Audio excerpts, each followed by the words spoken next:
మనకి నదులలో గంగమ్మ మీద ఉన్నంత భక్తి ఇంకా ఏ నది మీద ఉండదు. గోదావరమ్మ అనం, లేకపోతే నర్మదమ్మ అనం, గంగమ్మ అంటాం. అమ్మవారిని పార్వతమ్మ, లక్ష్మమ్మ అన్నట్టే నదులలో గంగని మాత్రం గంగమ్మ అంటాం. గంగమ్మ అని పేరు పెట్టుకుంటాం. గంగానమ్మ జాతర అని జాతర చేస్తాం. గంగ ఈ జాతి జీవనాడిలో కలిసిపోయింది. గంగ ఒకటి, సనాతన ధర్మం ఒకటి కాదు. సనాతన ధర్మమే గంగ, గంగయే సనాతన ధర్మం. అంత గొప్ప నది. ఆ నదికంత శక్తి రావడానికి కారణం మా స్వామి పరమేశ్వరుడు యొక్క శరీరమునకు తగిలి కింద పడ్డాం. అందుకని ఆయన గంగాధర అన్న నామాన్ని పొందాడు. ఆయనే జ్ఞాన గంగాధరుడై లోకమునకంతటికి జ్ఞానాన్ని కూడా పంచిపెడుతూ ఉంటాడు.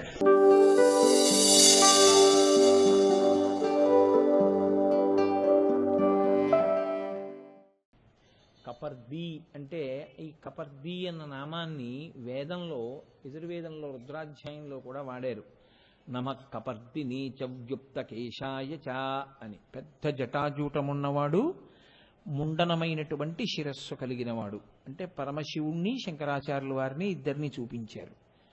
కపర్ది అంటే నీటి చేత తడపబడినటువంటి పెద్ద జటామండలము కలిగినటువంటి వాడు అని. చాలా పెద్ద జటామండలము అంటే ఎంత పెద్దదై ఉంటుంది? వ్యోమకేశ, వ్యోమకేశో అంటే ఆకాశమంతా ఆయన యొక్క జటాజూటమై ఉంటుంది. అంటే ఇంకా ఎంతో పెద్దది అని మీరు చెప్పవలసి వస్తే ఆకాశాన్ని ఉపమానంగా చెప్తాం. ఆకాశమంత పందిరి వేశారు అని. అటువంటి ఆకాశము ఆయన యొక్క జుత్తయి ఉంటుంది. జటాధర, ఆయన యొక్క శిరస్సు జటలు కట్టి ఉంటుంది. అందుకని ఆయనకి అరుణ జటేశ్వరుడు అని ఒక పేరు. నీటి యొక్క స్పర్శ చేత ఆ జుత్తు ఎర్రపడిపోయి జటలు కట్టింది. ఆ జటలు కట్టి ఉంటే వికారంగా ఉంటుందా అంటే వికారంగా ఏముండదు. ఆయనకి మహాందంగా ఉంటుంది. ఆ జట కట్టి ఉండడం అనేటటువంటిది తపస్సుకి గుర్తు.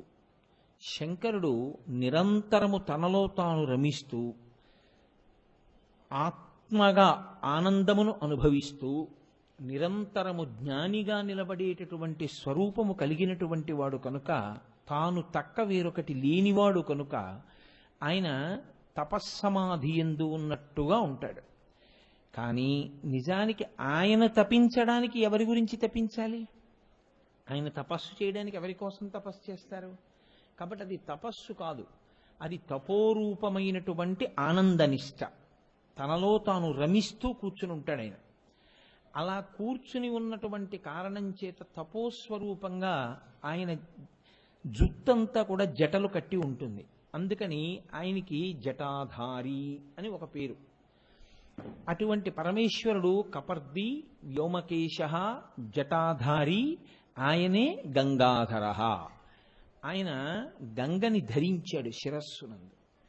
ఇప్పుడు మీరు ఒక్కసారి కొంచెం జాగ్రత్తగా ఆలోచించండి. కపర్ది అంటే చాలా పెద్ద జటామండలం ఉండి అది నీటి చేత తడిసినవాడు అని నేను అన్నాను అనుకోండి. ఆ నామంలో ఏమైనా కొత్తతనం కానీ దానికి ఏమైనా గొప్పతనం కానీ ఉన్నాయా? పెద్ద జుత్తుంది, నీటి చేత తడిసి ఉంది. ఈ రెండు అంటే ఆకాశమంత జుత్తు ఉండడేమో కానీ నీటి చేత తలపబడినటువంటి పెద్ద జుత్తు, జటలు కట్టినటువంటి జుత్తు ఉండడం లోకంలో పెద్ద ఆశ్చర్యకరమైన విషయమేం కాదు. నీటి చేత శౌచము కలుగుతుంది. నీటితో తడిసినటువంటి జుట్టు చాలా మందికి ఉంటుంది. అటువంటి జుత్తు ఏముందండి, తలస్నానం చేస్తే జుత్తు తడవదు. కాబట్టి అది కాదు అక్కడ. కపర్ది అన్న నామానికి ఉండేటటువంటి లక్షణం ఏమిటంటే ఆయన నీటికి పవిత్రతని కల్పించగలిగినవాడు. ఏ నీటి చేత ఆయన జటాజూటము తడిసిందో ఆ నీటికి పవిత్రత వచ్చింది. అయితే ఇప్పుడు ఆ నామము యొక్క వైశిష్ట్యమును మీరు పరిశీలించండి. లోకంలో శౌచము అంటే మన శరీరమునకు పట్టినటువంటి అశౌచము, అపవిత్రతని తీసేయగలిగినటువంటిది నీరు ఒక్కటే. అగ్నికి అలా పవిత్రత చేకూర్చగలిగిన లక్షణమున్న అగ్ని చేత సంపర్కమును పొందలేం మనం. అగ్ని చేత సంపర్కాన్ని పొందితే శరీరము దగ్ధమైపోతుంది. కాబట్టి అది ఒక్క అంత్యేష్టి సంస్కారమనందు మాత్రమే, అన్యథా ఇంకోలా జరిగినా అది ప్రమాదమే అవుతుంది తప్ప కావాలని ఎవరు అగ్నిశుద్ధి పొందడం అనేటటువంటిది సాధారణంగా లోకంలో సామాన్యులు పొందేటటువంటి స్థితి కాదు. కానీ మీరు చూడండి, నిద్రపోయి మీరు లేచారు, నిద్రపోయి లేస్తే శరీరంలో ఉండేటటువంటి రంధ్రముల అన్నింటి నుంచి కూడా మలం బయటికి వెళ్ళే ప్రయత్నం చేస్తుంది. దానివల్ల ఏమవుతుందంటే శరీర రంధ్రముల నుండి మలము బయటికి వెళ్ళే ప్రయత్నం చేసి బయటికి పొటమరిస్తే అశౌచం కలుగుతుంది శరీరానికి. ఆ అశౌచమున్న శరీరంతో అత్యంత శౌచప్రధానమైన ప్రదేశంలోకి మీరు వెళ్ళకూడదు. దేవాలయం శౌచప్రధానమైనటువంటి ప్రదేశం. అటువంటి ప్రదేశంలోకి నిద్ర లేచి ఆ బట్టలతో వెళ్ళకూడదు. కాబట్టి ఇప్పుడు మీకు శౌచం కలగాలి. మళ్ళీ కళ్ళు పుసిని విడిచిపెడతాయి, అంటే కొంచెం ఆ మలినమంతా కంటి మొదట్లోకి వస్తుంది. అలాగే ముక్కుల్లోకి మలినం చేరుతుంది. వీటన్నిటికీ శుద్ధి ఎలా కలుగుతుంది శరీరానికి? స్నానము చేత. స్నానము దేనితో చేస్తారు? నీటితో చేస్తారు. అది నూతులో నీళ్ళ, పంపులో నీళ్ళ, ఏట్లో నీళ్ళ, నదిలో నీళ్ళ, లేకపోతే చెరువులో నీళ్ళ కాసేపు పక్కన పెట్టండి. మీరు ఏ నీటితో చేశారు అన్నది కాదు, నీటితో స్నానము శరీరమునకు శౌచం ఇస్తుంది. ఇప్పుడు శరీర శౌచం వచ్చి మీరు పూజకు కూర్చున్నారు. తాపోపశాంతి అని ఒక మాట ఉంది. అంటే మనసు ఎంతసేపు ఏం చేస్తుందో తెలుసా అండి? రెండు రకములైన వాటినే పట్టుకుంటున్నది. అది ఉద్వేగమును పొందకుండా సాఫీగా ఉండిపోయేటటువంటి విషయముల యందు అనురక్త కాదు. ఒకటి తాను కుంగిపోవడం, లేకపోతే తాను పొంగిపోవడం. ఈ రెండిటిలో ఏదో ఒక దాన్ని అది ఇష్టపడుతుంది. ఒకటి పొంగు, తను పొంగడానికి వీలైన వాటిని జ్ఞాపకం తెచ్చుకుని పొంగుతుంది. లేకపోతే తను కుంగిపోయి తను కోప్పడి ఉద్రేకపడిపోయేటటువంటి వాటిని తలుచుకుని కుంగిపోతుంది. ఇప్పుడు ఈ పొంగు కుంగు వల్ల ఏమవుతుందంటే అది కదిలిపోతుంటుంది, అది నిలబడదు. అది కదలకుండా ఉంటే ప్రశాంతంగా ఉంటాం, అది కదిలిపోతే ఉద్వేగములు కలుగుతూ ఉంటాయి. ఇప్పుడు కదిలే మనసు నిలబడేటట్టు చెయ్యాలి. నిలబడేటట్టు చెయ్యాలి అంటే లోపల తాపశాంతి జరగాలి అంటే మళ్ళీ నీళ్లే పుచ్చుకోవాలి. అయితే శరీరం మీద మీరు ఎన్ని నీళ్లు పోశారో అలా పుచ్చుకోకూడదు. లోపలికి మినపగింజ ములగడానికి ఎంత నీరు పడుతుందో అంత నీరు మాత్రమే అరిచేతిలో వేసుకుని శబ్దం చేయకుండా అమృత మార్గంలో కింది పెదవి ఒక్కటి మాత్రమే తగల్చి మోకాళ్ళ లోపలికి మోచేతిని పెట్టి జలాన్ని పుచ్చుకోవాలి. పుచ్చుకుంటే దానికి ఆచమనమని పేరు. దాన్ని భగవన్నామంతో పుచ్చుకోవాలి. ఒక నామం నుంచి ఇంకొక నామానికి మధ్యలో కంఠమునందు నీటి చుక్క మిగలకూడదు. అంటే ఓం కేశవాయ స్వాహ అని పుచ్చుకున్నాను అనుకోండి, నేను స్వాహాకారం చెప్పి పుచ్చుకున్న తర్వాత మళ్ళీ నేను ఓం నారాయణాయ స్వాహ అనేటప్పటికీ కంఠంలోనే ఎక్కడో నీళ్లు ఉండిపోగానే మళ్ళీ పుచ్చుకోకూడదు. 3 మార్లు నామం స్వాహాకారం నీరు లోపలికి దిగిపోయిన తర్వాత పుచ్చుకోవాలి. అలా పుచ్చుకుంటే ఏమవుతుందంటే స్థూల సూక్ష్మ కారణ శరీరముల యందుండేటటువంటి తాపము ఉపశాంతి చెందుతుంది. అప్పుడు మనసు నిలబడగలిగినటువంటి ప్రజ్ఞని పొందడం మొదలు పెడుతుంది. కొంచెం నిలబడుతుంది అలా కదలకుండా.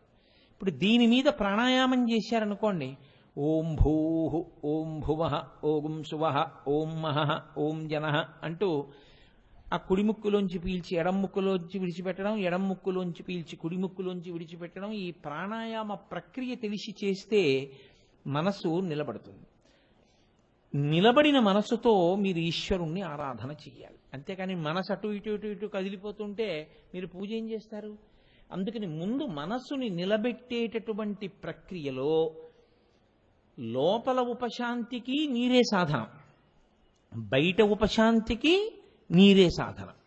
ఒకవేళ మీకు స్నానం చేసేటటువంటి అవకాశం ఎందువలనో కలగలేదు, లోపలికి ఆచమనం చేయడానికి మీరు పై వస్త్రంతో ఉన్నారు, ఇప్పుడు ఏం చేస్తారు? ఒకే ఒక్క మార్గం ఏమిటంటే నీళ్లు తీసి అపవిత్ర పవిత్రో వా సర్వావస్థ అంగతోపివా యస్మరేత్ పుండరీకాక్షం సబాహ్యాభ్యంతర శుచి.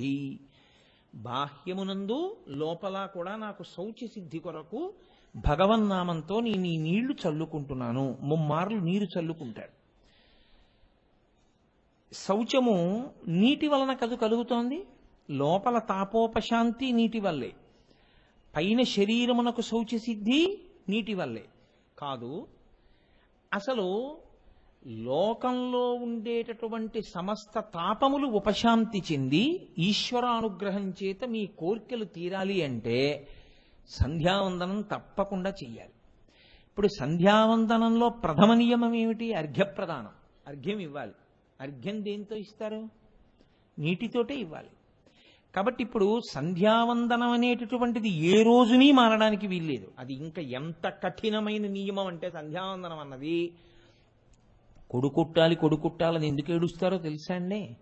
కూతురైతే వచ్చిన నష్టమేం లేదు. కూతురు కడుపున పుట్టిన కొడుకు కూడా దౌహిత్రుడు ఔరసపుత్రుడితో సమానం శాస్త్రంలో.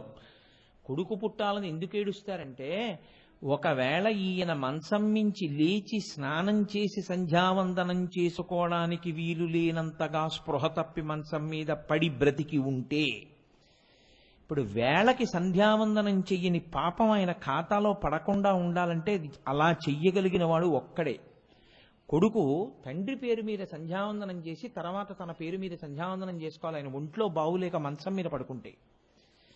కాబట్టి కొడుకుంటాలని ఎందుకు కోరుకుంటారంటే, సంధ్యావందనం అనేటటువంటిది ఆఖరి ఊపిరి ఉన్నంత వరకు కూడా వేళ పట్టున చేసి తీరవలసినటువంటి ప్రధాన కర్మ. అది ఇంకా అనుల్లంఘనీయము. దాన్ని విడిచిపెట్టడం అన్న మాట లోకంలో లేదు. ఒకవేళ అథవా ఏదో చాలా కారణాంతరాల చేత సంధ్యావందనం చేయలేపాడు, సాయంకాలం 4 గంటలకు బయలుదేరాలి.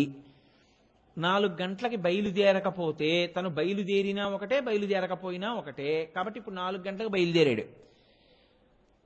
ఎక్కడ ఆగి సంధ్యావందనం చేయడానికి వీలు లేనటువంటి స్థితి.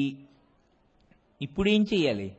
సంధ్యావందనం చేసేవాడిని ఒకడిని పట్టుకుని వాడి ఇంటికి వెళ్ళి, అయా మీరు సంధ్యావందనం చేసి అర్ఘ్యం ఇచ్చినటువంటి జలాలలో కొన్ని తీసి పక్కనుంచండి, నేను రాత్రి ఇంటికి వచ్చిన తర్వాత మీ ఇంటికి వచ్చి తీర్థం పుచ్చుకుంటానని తీర్థం పుచ్చుకుని ఇంటికి వెళ్ళి అప్పుడు తాను ఇతర కర్మ చెయ్యాలి. సంధ్యావందనం అన్నది అంతగా చేయవలసిన కర్మ. ఇప్పుడు అసలు ఆ సంధ్యావందనం చేశాడు అన్న తృప్తికి అది చెయ్యడానికి ఏది ఆధారం? నీళ్లే. కాబట్టి పుట్టుక నుంచి మరణించే వరకు నీరు లేకుండా శౌచము కలిగేటటువంటి అవకాశమే లేదు. నీరే శౌచమును తీసుకొస్తుంది. శౌచం అంటే శరీరమునకు ఉన్నటువంటి అశౌచము. అశౌచము అంటే దేనితో మీరు ఈశ్వర కార్యం చెయ్యడానికి అంగీకరించరో అటువంటి ప్రతిబంధకాన్ని తీసేయడానికి అవకాశం ఒక్క స్నానము చేతనే. నేను ఇంకా దాని గురించి పెద్ద విశేషమైన వివరణ చెయ్యక్కర్లేదు. ఎటువంటి అపవిత్రత అయినా ఆ స్నానంతో తొలగిపోతుంది. ఇప్పుడు దీన్ని బట్టి మీకు ఏమర్థం అవుతోంది? నీరొక్కటే లోకంలో శౌచ సిద్ధిని కల్పించగలదు. నీరు వినా ప్రతిరోజు శౌచ సిద్ధికి విభూతి స్నానం చెయ్యం. ఏదో చాలా ఆత్యయిక పరిస్థితి అయితే, జ్వరంగా ఉంది, లేవగలడు, కూర్చోగలడు, అర్ఘ్యం ఇవ్వగలడు, కానీ స్నానం చేయకూడదు. అప్పుడు విభూతి స్నానం చేసి సంధ్యావందనం చేయాలి. రోజు విభూతి జల్లుకుని వెళ్ళిపోతానండి అంటే కుదరదు. రోజు శౌచానికి నీళ్లే. కాబట్టి నీటి కన్నా మీకు శౌచమును ఇవ్వగలిగినటువంటి పదార్థం ప్రపంచంలో ఇంకొకటి లేదు. ఇప్పుడు ఇంత శౌచమును ఇవ్వగలిగినటువంటి నీటి చేత తడిసినటువంటి శివుని యొక్క జటాజూటము గొప్పదై ఉంటే నీటి తడి వలన గొప్పదయిందా? నీటికి అంత శౌచం, అంత గొప్పతనం శివుడి తల మీద పడడం వల్ల వచ్చిందా? అంటే ఆయన తల నీటి చేత తడిసింది కాబట్టి ఆయనకి శౌచం రాలేదు. నాకైతే అలా వస్తుంది శౌచం. నేను తలస్నానం చేస్తే నాకు శౌచం వస్తుంది. ఆయన అలా తలస్నానం చేస్తే ఆయనకి శౌచం రాలేదు. ఆయన నీళ్లు పోసుకోవడం వల్ల నీటికి శౌచం వచ్చింది. ఎంత శౌచం వచ్చిందో తెలుసా అండి? మామూలుగా స్నానం మీకు శౌచమునిస్తుంది. ఆయన ఒంటి మీద పడినటువంటి నీరు ఇలా చల్లుకుంటే పాపము విరిగిపోతుంది. అది గంగ. అందుకని ఆయన గంగాధరుడయ్యాడు. ఇప్పుడు బాగా పట్టుకోండి నేను చెప్పే విషయాన్ని. ఇప్పుడు మీరు ఒక మహత్కార్యాన్ని ఒకదాన్ని సంకల్పం చేశారు. అంటే మహత్కార్యం అంటే కొత్తగా ఉద్యోగంలో జాయిన్ అవడం ఇవి కాదు, అవన్నీ కుక్షింభరత్వం. మహత్కార్యం మనుష్య జన్మలో ఈశ్వరుణ్ణి చేరుకునేటటువంటి ప్రయత్నమే. ఈశ్వరుణ్ణి చేరుకునే ప్రయత్నంలో అంతర్భాగం ఏమిటి? చాలా మహత్కార్యం ఏమిటి? ఒక తీర్థయాత్ర. మీరు ఒక తీర్థయాత్రకు బయలుదేరుతున్నారు. ఒక మోక్షపురి ప్రవేశానికి సంకల్పం చేశారు. కాంచీపురం వెడదాం సంకల్పం చేశారు. కాంచీపురం మోక్షపురి, అరుణాచలం మహోత్కృష్ట ప్రదేశం, గోకర్ణం మహాద్భుత ప్రదేశం. అందులోకి రావాలి అంటే ఈశ్వర శాసనం లేకుండా లోపలికి రాలేరు మీరు. ఆయన అనుగ్రహిస్తేనే లోపలికి వెడతారు. ఇప్పుడు మీకు పాపం ఉందనుకోండి, చాలా పెద్ద పాపం, ఈశ్వరుడు లోపలికి రానివ్వడు. ఆ పాపం ఏం చేస్తుందంటే ప్రతిబంధకంగా అడ్డొస్తుంది. అడ్డొచ్చి ఏదో కారణం చెప్పించి వెనక్కి వెళ్ళిపోయేటట్టు చేస్తుంది. ఏదో ఫోన్ వస్తుంది, ఆయన ఇంక వెళ్ళకూడదు యాత్రకి, ఆయన వెనక్కి వెళ్ళిపోతాడు. అంటే పాపము ప్రతిబంధకంగా వచ్చేసింది. ఇలా రాకుండా ఈశ్వరుడికి దగ్గరవ్వాలి అంటే తీర్థయాత్రకి వెళ్లే ముందు ఏది చూసి నమస్కరిస్తారో తెలుసా అండి? కపర్ది కపర్ది కపర్ది అని 3 మార్లు చెప్పి ఈశ్వరుడి యొక్క జటాజూటం వంక చూస్తారు. అందుకే ఆయన పెద్ద కిరీటం పెట్టుకోడు. అసలు ఆ జటాజూటమే అంత పవిత్రం. ఒక్కసారి ఆ జటాజూటం వంక చూసి ఆ చంద్రవంక, అందులోంచి పడుతున్న గంగ మీరు చూశారనుకోండి, అలా చూసి ఒక నమస్కారం చేశారనుకోండి, అది అశౌచమును పాపమును విరగగొట్టగలిగినటువంటి స్థితిని గంగ దేనివల్ల పొందింది అంటే ఆయన తలకి తగలడం వల్ల పొందింది. గంగ పాపములను ఎందుకు తీస్తుందంటే ఆయన తలకి తగిలింది. తగలడం వల్ల లోకము యొక్క పాపములను, ఒకళ్ళవి ఇద్దరివి కావు, కొన్ని కోట్ల కోట్ల కోట్ల మంది పాపములను గంగ తీయగలిగినటువంటి శక్తి పొందింది. ఇంత శక్తి గంగయే పొందితే అంత శక్తి ఎందులో నిబిడీకృతమైందని గుర్తు? ఆ తలలో, ఆ జటాజూటంలో ఉంది. కాబట్టి ఇప్పుడు మీరు ఆ జటాజూటానికి నమస్కారం చేసి కపర్ది కపర్ది కపర్ది అనడము, లేకపోతే ఈ నామాలు ఉన్నటువంటి రుద్రాధ్యాయంతో వేదమంత్రంతో నమ కపర్దిని చవ్యుక్త కేశాయత నమ సహస్రాక్షాయత శతధన్వనీచ అంటూ శివాభిషేకం చేసి బయలుదేరారనుకోండి, అప్పుడు మీకు పాపము ప్రతిబంధకముగా వచ్చి మిమ్మల్ని ఈశ్వరుడి దగ్గరికి వెళ్లకుండా అడ్డగించేటటువంటి పాపము తొలగిపోతుంది, తీసేస్తుంది. తీసి మీరు ఈశ్వరుడి వైపుకు వెళ్ళగలిగేటట్టు చేస్తుంది. అంటే అంత శక్తివంతమైనటువంటి నామము లోకములో లోకులనందరినీ అనుగ్రహించగలిగినటువంటి జటాజూటము ఆయన యొక్క జటాజూటం. మీకు లోకంలో ఉండే పెద్ద ఇబ్బంది ఏమిటో తెలుసా అండి? వెంట్రుక తనంత తానుగా మహాపాపహేతువు. వెంట్రుకలు పెద్దలు ఆచమనం చేసి పరిశేచనం చేసి వారు పదార్థాన్ని తీసుకోవడం మొదలు పెడుతుంటే విస్తట్లో వెంట్రుక కనపడింది అనుకోండి, అంతకన్నా అన్యాయమైన విషయం ఇంకోటి లేదనమాట. వారు ఏం చేయాలంటే అసలు శాస్త్ర ప్రకారం అయితే వెంటనే ఉత్తరాపోసనం పట్టి వదిలిపెట్టేస్తారు. న్యాయంగా అయితే ఇక తినకూడదు. వెంట్రుక అంత పాపభూయిష్టమైనది. వెంట్రుక ఒకటి, గోరొకటి. అందుకే ఆభిచారిక క్రియల్లో వాడుతుంటారు అరికాలు, మన్ను వీటిని. కాబట్టి ఈ వెంట్రుక, గోరు ఈ రెండు కూడా అశౌచమునకు నిలయములు. అందుకే వెంట్రుకలు ఇంట్లో ఉండకుండా తీసేయండి, వెంట్రుకలు తీసేయండి అంటారు. లోకంలో బాగా నల్లగా పొడుగ్గా ఉన్నటువంటి జడ ఉందనుకోండి, అది మోహమును కల్పిస్తుంది. కాబట్టి వెంట్రుకలను కానీ వెంట్రుకల సముదాయమును కానీ ఎప్పుడూ కూడా పుణ్యహేతువులుగా చెప్పరు. కాబట్టి వెంట్రుకల వంక చూడడం, వెంట్రుకల యొక్క సముదాయము వంక చూడడం అభ్యున్నతికి హేతువు కాదు. కానీ ఒక్క పరమశివ జటాజూటము, ఆయన యొక్క కేశముల సంఘాతము, ఆ జటలు, ఆ జడ, ఆయన యొక్క జుత్తు, ఆ కొప్పు చూసినంత మాత్రం చేత మీ పాపములన్నీ నశిస్తాయి. పైగా మీకు ఇంకొక గమ్మత్తు ఏమిటో తెలుసా అండి? అమ్మవారి జుత్తు మీరు దర్శనం చేస్తే అజ్ఞానం పోతుంది. కానీ అమ్మవారి కబరీబంధం కానీ అమ్మవారి జుత్తు కానీ కనపడవు. ఎందుకని అంటే కబరీబంధం ఎక్కడేసుకుంటుంది? వెనక వేసుకుంటుంది కొప్పు. ఈ కొప్పు వెనక్కు ఉంటుంది. మీరు అమ్మవారి గుళ్ళో అమ్మవారి వెనక్కి వెళ్ళి చూడ్డానికి ఉండదు. 2, ఆవిడ కిరీట ధారణ చేస్తుంది. ఆ కిరీటంలోకి వెళ్ళిపోతుంది కొప్పు. అందుకని ఒక్క ధ్యానంలో తప్ప ఆ కొప్పు కనపడదు. అలాగే ఈశ్వరుడు యొక్క అరికాళ్ళు మీకు ఈశ్వరుడు అనుగ్రహిస్తేనే కనపడతాయి. పరమేశ్వరుడు యొక్క అరికాళ్లలో చాలా గమ్మత్తైన చిహ్నాలు ఉంటాయి. రేఖామయధ్వజుధా కలశాతపత్ర వజ్రాంకుశాంబురుహ కల్పక శంఖ చక్రై భవ్యైరలంకృతతలౌ పరతత్త చిహ్నై శ్రీవేంకటేశ చరణౌ శరణం ప్రపద్యే అంటాం. అమృతభాండము, నాగలి ఇలాంటివి. ఏది మీరు ఎలా చూస్తారు? కనపడతాయా మీకు? వెంకటేశ్వర స్వామి వారు నిలబడి ఉంటారు, ఎలా కనపడతాయి? మీకు కనపడవు. మీకు కనపడాలంటే ఆయన కూర్చోవాలి. ఆయన కూర్చుని మిమ్మల్ని కింద కూర్చోమనాలి. మీరు కూర్చున్న తర్వాత ఇప్పుడు స్వామి మీ కాళ్ళు పట్టుకుంటానండి నా చేతులతో అన్నారనుకోండి, గృహీత్వా హస్తాభ్యాం శిరసి నయనే వక్షసి వహన్ అంటారు శంకరాచార్యులు వారి శివానంద లహరిలో. మీరు 2 అరిచేతులతో ఆయన పాదాలు పట్టుకుని వంగి ఇలా కళ్ళకద్దుకుని, అబ్బా ఏమి ఘుమఘుమలయ్యా తండ్రి, పద్మముల చేత అలంకృతమై ఈ సువాసన అని మీరు ఇప్పుడు స్వామి తల మీద పెట్టుకుంటాను అని శృతి నామూర్ధానో దదతి తవయౌ శేఖరతయా మమాప్యేతో మాత శిరసి దయయా దేహి చరణవు అంటారు శంకరాచార్యులు వారు సౌందర్యలహరిలో. తల మీద పెట్టుకోవడానికి ఇమ్మని అడగాలి.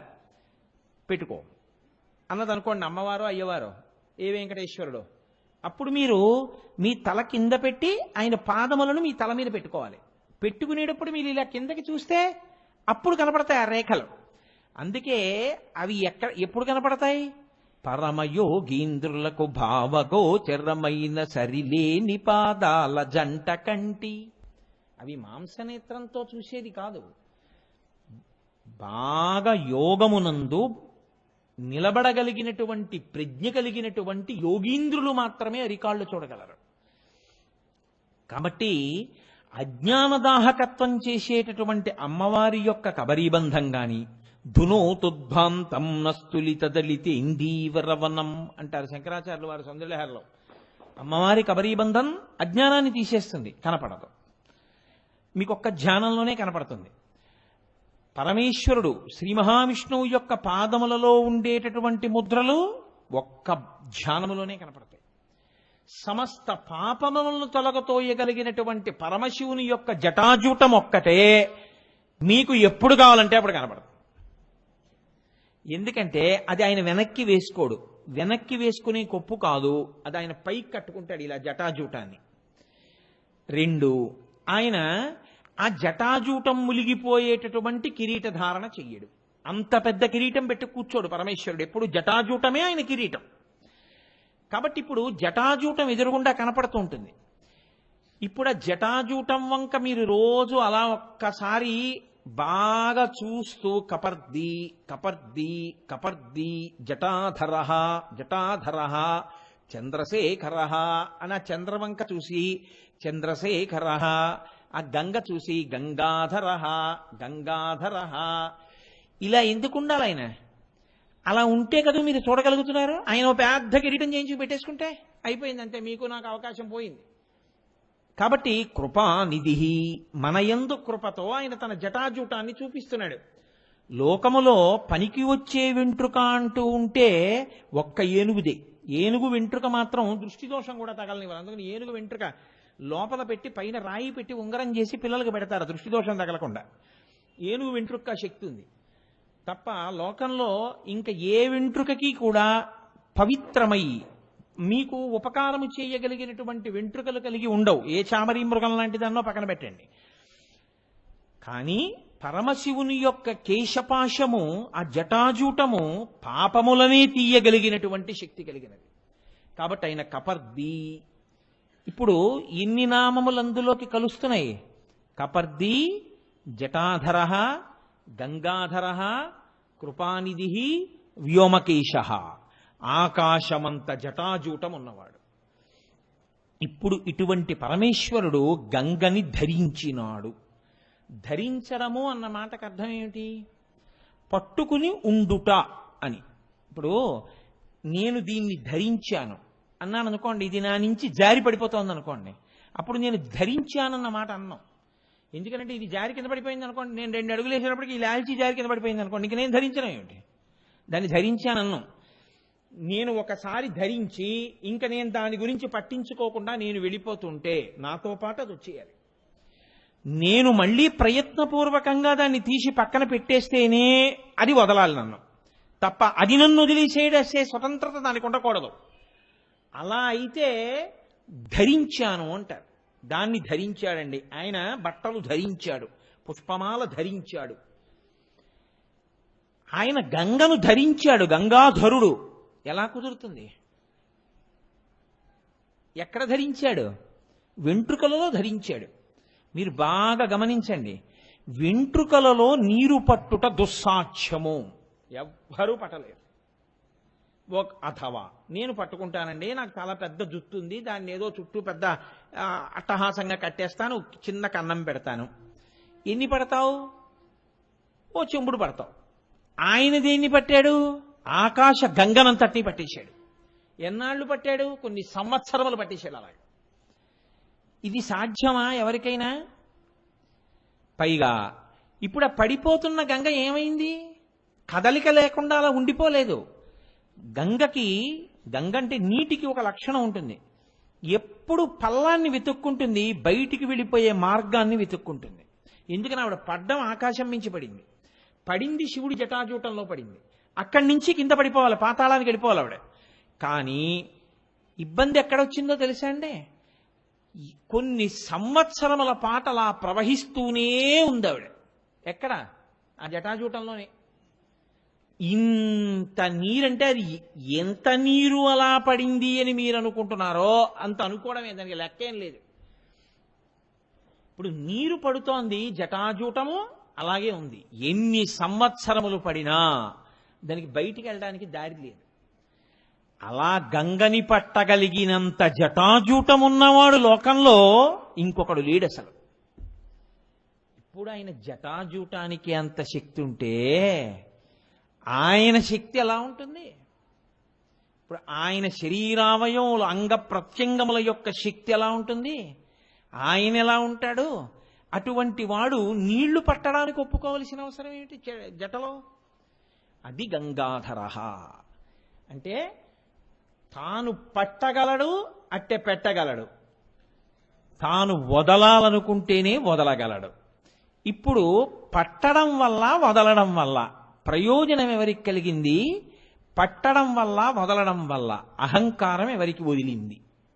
మీరు ఒక్కసారి ఆలోచించండి. గంగాధర నామం ప్రారంభం దేంతో మొదలంటే, ఒక వంశంలో పుట్టి చాలా దుడుకుతనంతో ప్రవర్తించి చనిపోయిన వాళ్ళు ఉన్నతగతులు పొందడం కోసమని చెప్పి అవతరించడానికి ప్రారంభమైనటువంటి గంగా అవతరణ కథ ఎవరి దగ్గర పూర్తయిందంటే, మొత్తం లోకంలో పుట్టినటువంటి సమస్త జనావళికి ఉపకారం చేయడం దగ్గర పూర్తయింది. అంటే ఇంకా ఇంత స్థాయిలో ఉపకారం చెయ్యగలిగినటువంటి వాడు ఇంకొకడు ఉంటాడా? ఈశ్వరుడు తప్ప. ఇది ఆయన గొప్పతనం. ఇప్పుడు మీరు ఆ కోణంలో అవతరించే ప్రయత్నం చేయండి. ఇంకింతకన్నా నేను ఎక్కువ సమయం తీసుకోవడం కుదరదు. ఒకానొకప్పుడు ఇక్ష్వాకు వంశంలో సగర చక్రవర్తి, ఆయన పేరు సగరుడు. ఎందుకంటే ఆయన పుట్టుకే విషంతో పుట్టారు. ఆయన అలా అనుగ్రహించారు. ఒక సవతి తల్లి ఆ పిల్లవాడు అమ్మ కడుపులో ఉండగా విషం పెట్టింది అతన్ని చంపేయాలని. కానీ ఆ తల్లి వెళ్ళి ప్రార్థన చేస్తే, నీకేం భయం లేదులే అమ్మా, నీ కొడుకు విషంతో పుట్టేస్తాడు, వాడు నేను చేయది విషమని వరం ఇచ్చారు ఋషులు. ఆయన అలా విషంతో పుట్టాడు కాబట్టి ఆయనకి సగరుడు అని పేరు. ఇప్పుడు ఆ సగర చక్రవర్తికి 2 భార్యలు. ఇక్ష్వాకు వంశంలో మీరు కొంచెం జాగ్రత్తగా గమనిస్తే ఓ గమ్మత్తు. ఇక్ష్వాకు వంశంలో ఎప్పుడూ పిల్లల కోసం తాపత్రయపడుతూ ఉండడం ఒకటి ఉంటుంది.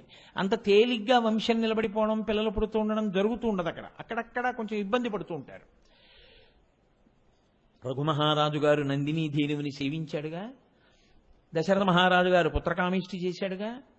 కాబట్టి ఇప్పుడు ఆ ఇక్ష్వాకు వంశంలో పుట్టినటువంటి సగర చక్రవర్తికి 2 భార్యలు.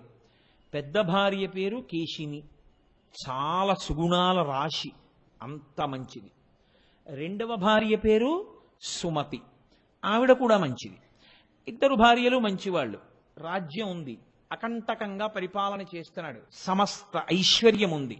ఒక్కటే లోటు, ఇద్దరు భార్యలున్నారు కానీ ఒక్క నలుసు లేదు, బిడ్డలు లేరు. అంటే మీరు జాగ్రత్తగా పరిశీలనం చేస్తే సుఖపడడానికి సంతోషించడానికి ఎన్నున్నాయో ఇన్నిటినీ పక్కన పెట్టి అయ్యో ఇన్నున్నాయి కానీ అదొక్కట్లేదని దేని గురించి ఏడవడం వల్ల అది ఉంటే ఇవన్నీ లేకపోయినా పర్వాలేదని బాధపడవలసి ఉంటుందో అటువంటిది లేకుండా పోయింది. మీరు గమనించారో లేదో, ఇన్ని లేకపోయినా సుగుణాభిరాముడైన ఓ కొడుకున్నాడు అనుకోండి, మంచి కొడుకున్నాడనో తృప్తి ఉంటుంది, చాలు. ఇంత మహానుభావుడు అటువంటి వాడు కొడుకుగా పుట్టాడు, అన్నీ ఉన్నాయి, కొడుకే లేడు, పిల్లలే లేరు. ఇది సగర చక్రవర్తి బాధ. అంటే ఇప్పుడు ఈ బాధ ఎందుకు వచ్చింది? ఏదో పాపం వల్ల వచ్చింది. పాపం ప్రతిబంధకంగా నిలబడకపోతే కష్టం ఎందుకు వస్తుంది? కాబట్టి ఇప్పుడు ఇది పోవాలంటే ఏం చేయాలి? ఈశ్వరుడు యొక్క అనుగ్రహాన్ని పొందాలి. ఈశ్వరానుగ్రహం పొందాలంటే ఏం చేయాలి? తపస్సు చేయాలి. తపస్సు చేయాలంటే ఏం చేయాలి? దానికి యోగ్యమైన ప్రదేశం మీద కూర్చోవాలి. యోగ్యమైన ప్రదేశం ఏది? హిమాలయ పర్వతం. అక్కడ అందరూ తాపసులు నివసిస్తూ ఉంటారు, పరమ భాగవతోత్తములు అందరూ తిరుగుతూ ఉంటారు, అంచేత ఆ ప్రదేశము పునీతమై ఉంటుంది. కాబట్టి ఆయన హిమాలయ పర్వతాల మీదకెళ్ళి కూర్చుని తపస్సు మొదలెట్టాడు. అది ఎక్కడ తపస్సు చేస్తున్నాడు? భృగు ప్రస్రవణము అనబడేటటువంటి ఒక ప్రదేశంలో తపస్సు చేస్తున్నాడు. అక్కడికి ఒక రోజున భృగు అని పిలవబడేటటువంటి పరమ ప్రఖ్యాతి వహించినటువంటి ఋషి వచ్చారు. వచ్చి ఆయన సగర చక్రవర్తి వంక చూసి అన్నారు, సంతానం లేదని కదా నువ్వు బాధపడుతున్నావు, నీవు సంతోషపడిపోయేటట్టుగా వంశకరుడై వంశమును నిలబెట్టగలిగినటువంటి ప్రజ్ఞ ఉన్న ఒక కొడుకు 60,000 మంది పిల్లలు ఒక భార్య యందు నీకు జన్మిస్తారు, తృప్తేనా అన్నాడు. పిల్లలే లేరని ఏడుస్తున్న వాడికి ఒక భార్యకి 60,000 మంది. ఋషి అనుగ్రహిస్తే ఏముందండి, ఆయన దైవశక్తి అటువంటిది. ఒక భార్యకి వంశకరుడైన కొడుకు. వంశకరుడు అంటే ఏమిటి అర్థం? ఆయన తర్వాత కొడుకులు ఉంటారు, 60,000 మంది పిల్లలు ఉంటారు, వాళ్ళు వంశకరులన్న మాట ఋషి అనలేదు. అంటే దాని ఉద్దేశం ఏమిటి? వాళ్ళు ఇంకా పిల్లలు లేకుండానే వెళ్ళిపోతారు కదా.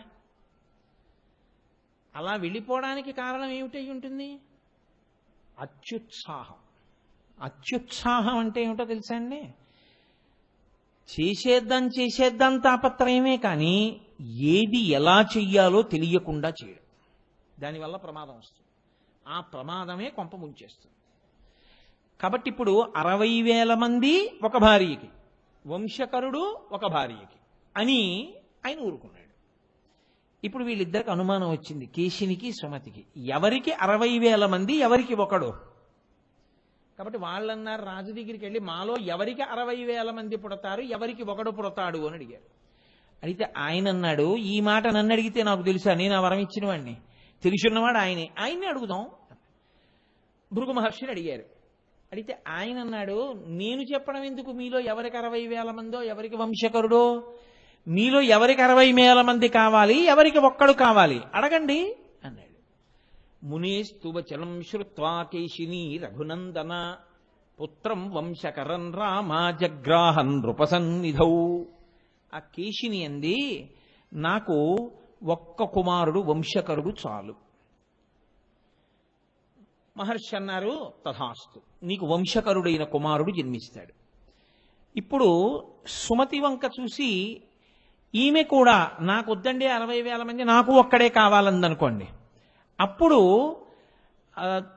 మళ్ళీ కథ జటిలమవుతుంది. కానీ ఆవిడంది, మహర్షి వచనం శ్రుత్వా, ఆయన చెప్పినటువంటి మాటను విని, సుపర్ణ భగినీ తథా షష్ఠిం పుత్ర సహస్రాణి సుపర్ణ భగినీ తథా మహోత్సాహన్ కీర్తిమతో జగ్రాహన్ సుమతి సుతాన్. 60,000 మంది పిల్లలు, మహోత్సాహం, అత్యుత్సాహం ఉన్నవాళ్ళు, మంచి కీర్తి, లోకంలో శాశ్వతంగా వాళ్ళ పేరు జ్ఞాపకం ఉండిపోయేటట్టుగా చెయ్యగలిగినటువంటి వాళ్ళు నాకు కావాలి. ఆయన అన్నాడు తథాస్తు, గొడవ లేదుగా, నేను ఎలా అన్నానో అలాగే అడిగారు మీరిద్దరు, ఇంక ఇబ్బంది ఏముంది, అలా పొద్దుతారు, వెళ్ళండి అన్నాడు. రాజు సంతోషంగా ఇద్దరు భార్యల్ని తీసుకుని ఇంటికి వచ్చేసాడు. పెద్ద భార్య సుమతికి ఒక కుమారుడు పుట్టాడు, కేశినికి. పెద్ద భార్య కేశినికి ఒక కుమారుడు పుట్టాడు. ఆయనకి అసమంజసుడు అని నామకరణం చేశాడు.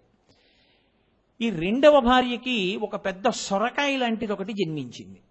ఇప్పుడు ఈ సొరకాయ బయటికి వచ్చిన తర్వాత పగిలింది. అందులో 60,000 మంది పిల్లలు, చిన్ని చిన్ని చిన్ని చిన్ని చిన్ని చిన్ని పిల్లలు. చూడండి, లింగంలో సహస్రలింగం అని ఉంటుంది, ఆ లింగంలోనే 1000 లింగాలు ఉంటాయి. అలా సొరకాయలో 60,000 పిండములు ఉన్నాయి. ఇప్పుడు ఈ 60,000 పిండాల్ని కూడా నీతి పాత్రలో పెట్టి దాదులు పెంచి పెద్ద చేశారు. 60,000 మంది పిల్లలు పెద్దవాళ్ళై బయటికి వచ్చారు. ఇప్పుడు చూడండి, ప్రిమిచ్యూర్ బర్త్ అని చెప్పి ఏదో 7వ నెలలో పుట్టేసినటువంటి పిల్లల్ని అమ్మ కడుపు ఎలా ఉంటుందో అటువంటి వాతావరణంలో పెంచగలిగినటువంటి సాంకేతిక పరిజ్ఞానం ఇప్పుడు వచ్చింది. ఆ రోజుల్లో తపశ్శక్తితో, ఆయుర్వేదంతో అటువంటి సిద్ధిని వాళ్ళు పొందారు. కాబట్టి 60,000 మంది పిల్లల్ని నీతి కుండల్లో పెట్టి పెంచి దాదులు పెద్ద చేశారు. 60,000 మంది సుమతి యొక్క బిడ్డలు, అసమంజసుడు కీషిని యొక్క కుమారుడు.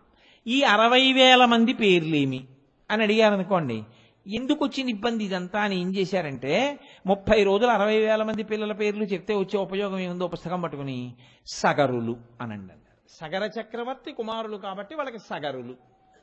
అంటే సగరులేనా, అసమంజసుడు కూడా సగరుల్లో ఒకడే, ఎందుకంటే సగర చక్రవర్తి కొడుకే. కానీ 60,000 మందికి సగరులని పేరు. ఇప్పుడు ఆ 60,000 మంది పెరుగుతున్నారు, అసమంజసుడు పెరుగుతున్నాడు. ఈ అసమంజసుడికి ఒక లక్షణం ఉండేది. వీడు సాయంకాలం అయ్యేటప్పటికీ అయోధ్యానగరం ఆవలి ఒడ్డున ఉన్నటువంటి సరయూనది దగ్గరికి వెళ్ళి పిల్లలందరినీ ఆడుకోవడానికి రెండిని పిలిచేవాడు. రాజుగారి కొడుకుతో ఆడుకోవడం అంటే సరదా కదూ. అందరూ, ఊళ్ళో ఉన్న పిల్లలందరూ వచ్చేవారు. ఈ పిల్లలందరినీ తీసుకెళ్లి వాడు ఏం చేసేవాడంటే నీళ్లలోకి విసిరేసేవాడు. విసిరేస్తే ఆ పిల్లలు నీళ్లలోంచి తప్పుకొని బయటికి వద్దామంటే వాళ్ళు రావడానికి వీలు లేకుండా రాళ్ళు వేసి కొట్టేవాడు. కొడితే వాళ్ళు పాపం పైకి రాలేక ఆ నీళ్లలో కొట్టుకుపోయేవారు. రోజు అలా కొంతమంది పిల్లలు కొట్టుకుపోవడం, వాడు సంతోషంగా ఇంటికి వచ్చేయడం. ఏవం పాప సమాచార సజ్జన ప్రతిబాధక పౌరాణామహితో యుక్తో పుత్రో నిర్వాసిత పురాన్. మహారాజుకి వెళ్ళి చెప్పారు, అయ్యా నీ కొడుకు ఇలా చేస్తున్నాడు, పిల్లల్ని చంపేస్తున్నాడు. ఆ రోజుల్లో రాజులు అటువంటి వాళ్ళు, వాళ్ళకి పుత్రమిత్ర భేదం కానీ లేకపోతే పుత్ర శత్రుభేదం కానీ వాళ్ళకి ఏం లేవు. లోకమునకు అపకారం చేస్తున్నాడు కాబట్టి పిల్లవాడు ఉండడానికి వీల్లేదు ఊళ్ళో. కాబట్టి రాజ్య బహిష్కారం విధించాడు సగర చక్రవర్తి. పుట్టిన కొడుకు అసమంజసుడు రాజ్యాన్ని విడిచిపెట్టి అడవులకు వెళ్ళిపోయాడు. ఆ అడవులకు వెళ్ళిపోయేటప్పటికే అసమంజసుడికి ఒక కొడుకున్నాడు. ఆయన పేరు అంశుమంతుడు. ఇప్పుడు ఆ అంశుమంతుడు సగర చక్రవర్తి దగ్గర ఉన్నాడు. చాలా కాలం అయిపోయిన తర్వాత సగర చక్రవర్తి అశ్వమేధయాగం చేస్తున్నాడు. గుర్రాన్ని విడిచిపెట్టారు. అశ్వమేధయాగంలో గుర్రాన్ని విడిచిపెడతారు కదండి, మరి అందులో గుర్రాన్ని విడిచిపెట్టారు. దానికి అంశుమంతుణ్ణి కాపలాగా పెట్టి ఆ గుర్రాన్ని పంపించాడు. దేవేంద్రుడు ఆ గుర్రాన్ని అపహరించాడు. ఎవరి రూపంలో అపహరించాడు? ఇంద్రుడిగా అపహరించలేదు. రాక్షసీం తనుమాస్తాయ యజ్ఞీయాశ్వమపాహరత్. రాక్షసుడి వేషంలో ఎత్తుకుపోయాడు. ఎత్తుకుపోతే గుర్రం కనపడలేదు. వెతికాడు వెతికాడు వెతికాడు వెతికాడు, గుర్రం లేదు. తిరిగి వచ్చేసాడు అంశుమంతుడు. వచ్చేసి అన్నాడు, తాతగారండి, మరి అసమంజసుడు కొడుకు కదా, సగర చక్రవర్తి తాతగారు అవుతారు. తాతగారు నాకు గుర్రం కనపడలేదండి, ఎవరో ఎత్తుకుపోయారు, ఒక రాక్షసుడు అన్నాడు.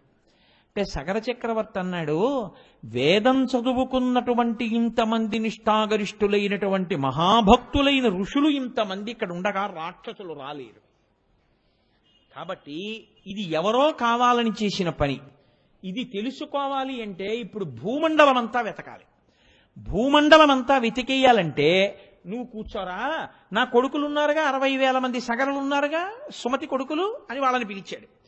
పిలిచి ఆయన అన్నాడు, యోజనాయామ విస్తారమేకైకో ధరణీతలం బిభిధ పురుష వ్యాఘ్ర వజ్రస్పర్శ సమైర్నకై అన్నాడు. మీ గోళ్లు వజ్రములతో సమానంగా ఉంటాయి, అంత పదునుగా ఉంటాయి. ఈ భూమిని అంతటినీ మీరు పంచేసుకోండి, ఒక్కొక్కడు ఒక్కొక్క యోజనం తీసుకోండి. 60,000 మంది ఉన్నారు కదా, 60,000 యోజనాలు తీసేసుకోండి. తీసేసుకుని గోళ్ల వజ్రములతో సమానమైన గోళ్లతో భూమిని అంతటినీ గోతులు పెట్టేయండి, పెట్టేసి పాతాళం వరకు వెళ్ళిపోండి. వెళ్ళిపోయి ఎక్కడ ఉందో గుర్రం వెతికి తీసుకురండి. ఎందుకనంటే నేను లేవకూడదు పీటల మించి, దీక్షలో ఉన్నాను. దీక్ష అంటే నియమం, అది దీక్షాంతర్గత నియమం ఏమిటో తెలుసా అండి? పూజకి కూర్చుంటే ఇక మాట్లాడడం కానీ లేవడం కానీ ఏమీ చేయకూడదు.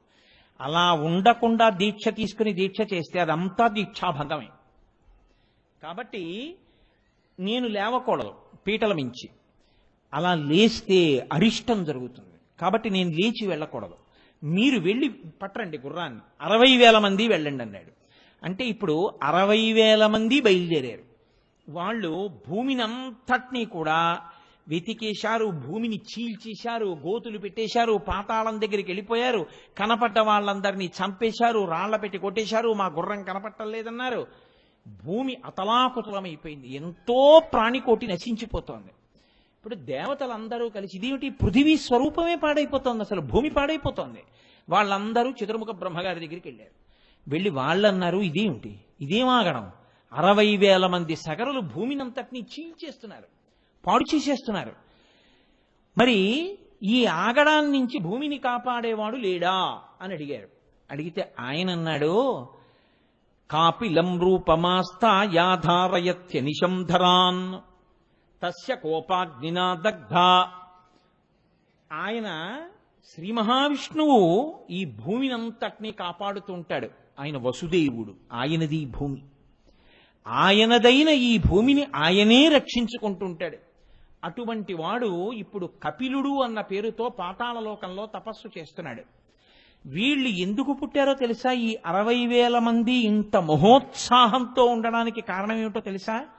వీళ్ళ ఈ అత్యుత్సాహమే వీళ్ళ కొంప ముంచేస్తుంది. కాబట్టి వీళ్ళందరూ కూడా కాపిలం రూపమాస్తా యాధారయత్యనిశం ధరాన్, కపిల రూపంలో ఉన్నటువంటి శ్రీ మహావిష్ణువు తన భూమిని తానే రక్షించుకోవడానికి ఆయనే వీళ్ళని చంపేస్తాడు. కాబట్టి తస్య కోపాగ్నినా దగ్ధా భవిష్యంతి నృపాత్మజాః. మీరేం బెంగ పెట్టుకోకండిరా, మీరు వెళ్ళి వాళ్ళని ఆపుదామని ప్రయత్నం చేయకండి. ఆయనకి కోపం వచ్చేటట్టు చేస్తారు వీళ్ళు ఈ ఉత్సాహంలో. ఆయనకు ఒకనాడు కోపం వస్తుంది. కోపం వస్తే ఆయనకి ఏం ఆయుధం పట్టుకోక్కర్లేదు, ఆయన ఒక్క హుంకారం చేస్తాడు అంతే, ఈ 60,000 మంది చచ్చిపోతారు. కాబట్టి మీరు భయపడకండి, మీరు వెళ్ళిపోండి అన్నాడు. ఇప్పుడు వీళ్ళు అంతా వెతికారు, కనపడలేదు. మళ్ళీ వెళ్ళారు తండ్రి దగ్గరికి. నాన్నగారు 60,000 యోజనముల కింద పంచుకొని భూమినంతటినీ గోతులు పెట్టి చూశాం, మాకు కనపడలేదు గుర్రం అన్నారు. ఆయన అన్నాడు, కనపడకపోతే నేను పీటల మించి ఎలా లేస్తాను యజ్ఞంలో? నేను కానీ లేచిపోయాను, ఇక గుర్రం కనబట్టలేదని పోయినట్టే దీక్ష. దీక్ష కాని పాడు చేసుకున్నావో ఉగ్రమైన ఫలితములు వస్తాయి. దీక్షా స్వీకారం ఎంత గొప్పదో దీక్షని నియమం పాటించడం అంత ముఖ్యం. కాబట్టి ఇప్పుడు వ్యతిరిక్త ఫలితాలు వస్తాయి. కాబట్టి నేను లేవకూడదు. మీరేం చేస్తారంటే పెట్టిన గోతుల్లోంచి పాతాళం వరకు వెళ్ళిపోండి. వెళ్ళిపోతే కింది లోకాల్లో ఉన్నా సరే గుర్రం కనపడాలి కదా, వెళ్ళండి అన్నాడు. వీళ్ళు మళ్ళీ 60,000 మంది బయలుదేరారు. బయలుదేరి ఇప్పుడు వాళ్ళు భూమికి పెట్టినటువంటి గోతుల్లోంచి పాతాళ లోకంలోకి వెళ్ళిపోయారు. అంటే అక్కడ వరకు తవ్వేశారు. 60,000 మంది తూర్పు దిక్కుకి వెళ్ళారు. దిశా గజం విరూపాక్షం ధారయంతం మహీతలం. అక్కడ ఒక పెద్ద ఏనుగు ఒకటి నిలబడింది తూర్పు దిక్కున. దాని కుంభస్థలం మీద భూమి ఆని ఉంది. ఆ ఏనుక్కి విరూపాక్షము అని పేరు. దిగ్గజములు అంటామేం మనం, భూమిని అన్ని దిక్కుల్లోనూ మోస్తూ ఉంటాయి. వాళ్ళ ఏనుగు దగ్గరికి వెళ్ళి ప్రదక్షిణం చేసి నమస్కారం చేశారు. దానికి అప్పుడప్పుడు కుంభస్థలం నిప్పెడుతుందిట. మోసి మోసి మోసి మోసి మోసి నిప్పెట్టి ఒక్కసారి ఇలా ఎత్తి సర్దుకోవడానికి ఓసారి తల ఇలా కదుపుతుందిట. తల ఇలా కదపగానే భూకంపాలు వస్తాయి. అంత గొప్ప ఏనుగది. కాబట్టి విరూపాక్షం దిశాగజం విరూపాక్షం ధారయంతం మహీతలం. తూర్పు దిక్కున అటువంటి ఏనుగుని చూశారు. వాళ్ళకేమీ కనపడలేదు గుర్రం. అందుకని మళ్ళీ తూర్పు దిక్కు నుంచి దక్షిణ దిక్కుకు వచ్చారు. అంటే ప్రదక్షిణ పురస్సరంగా తిరుగుతున్నారు. దక్షిణ దిక్కుకు వచ్చారు. మహాపద్మం మహాత్మానం సుమహత్ పర్వతోపమం.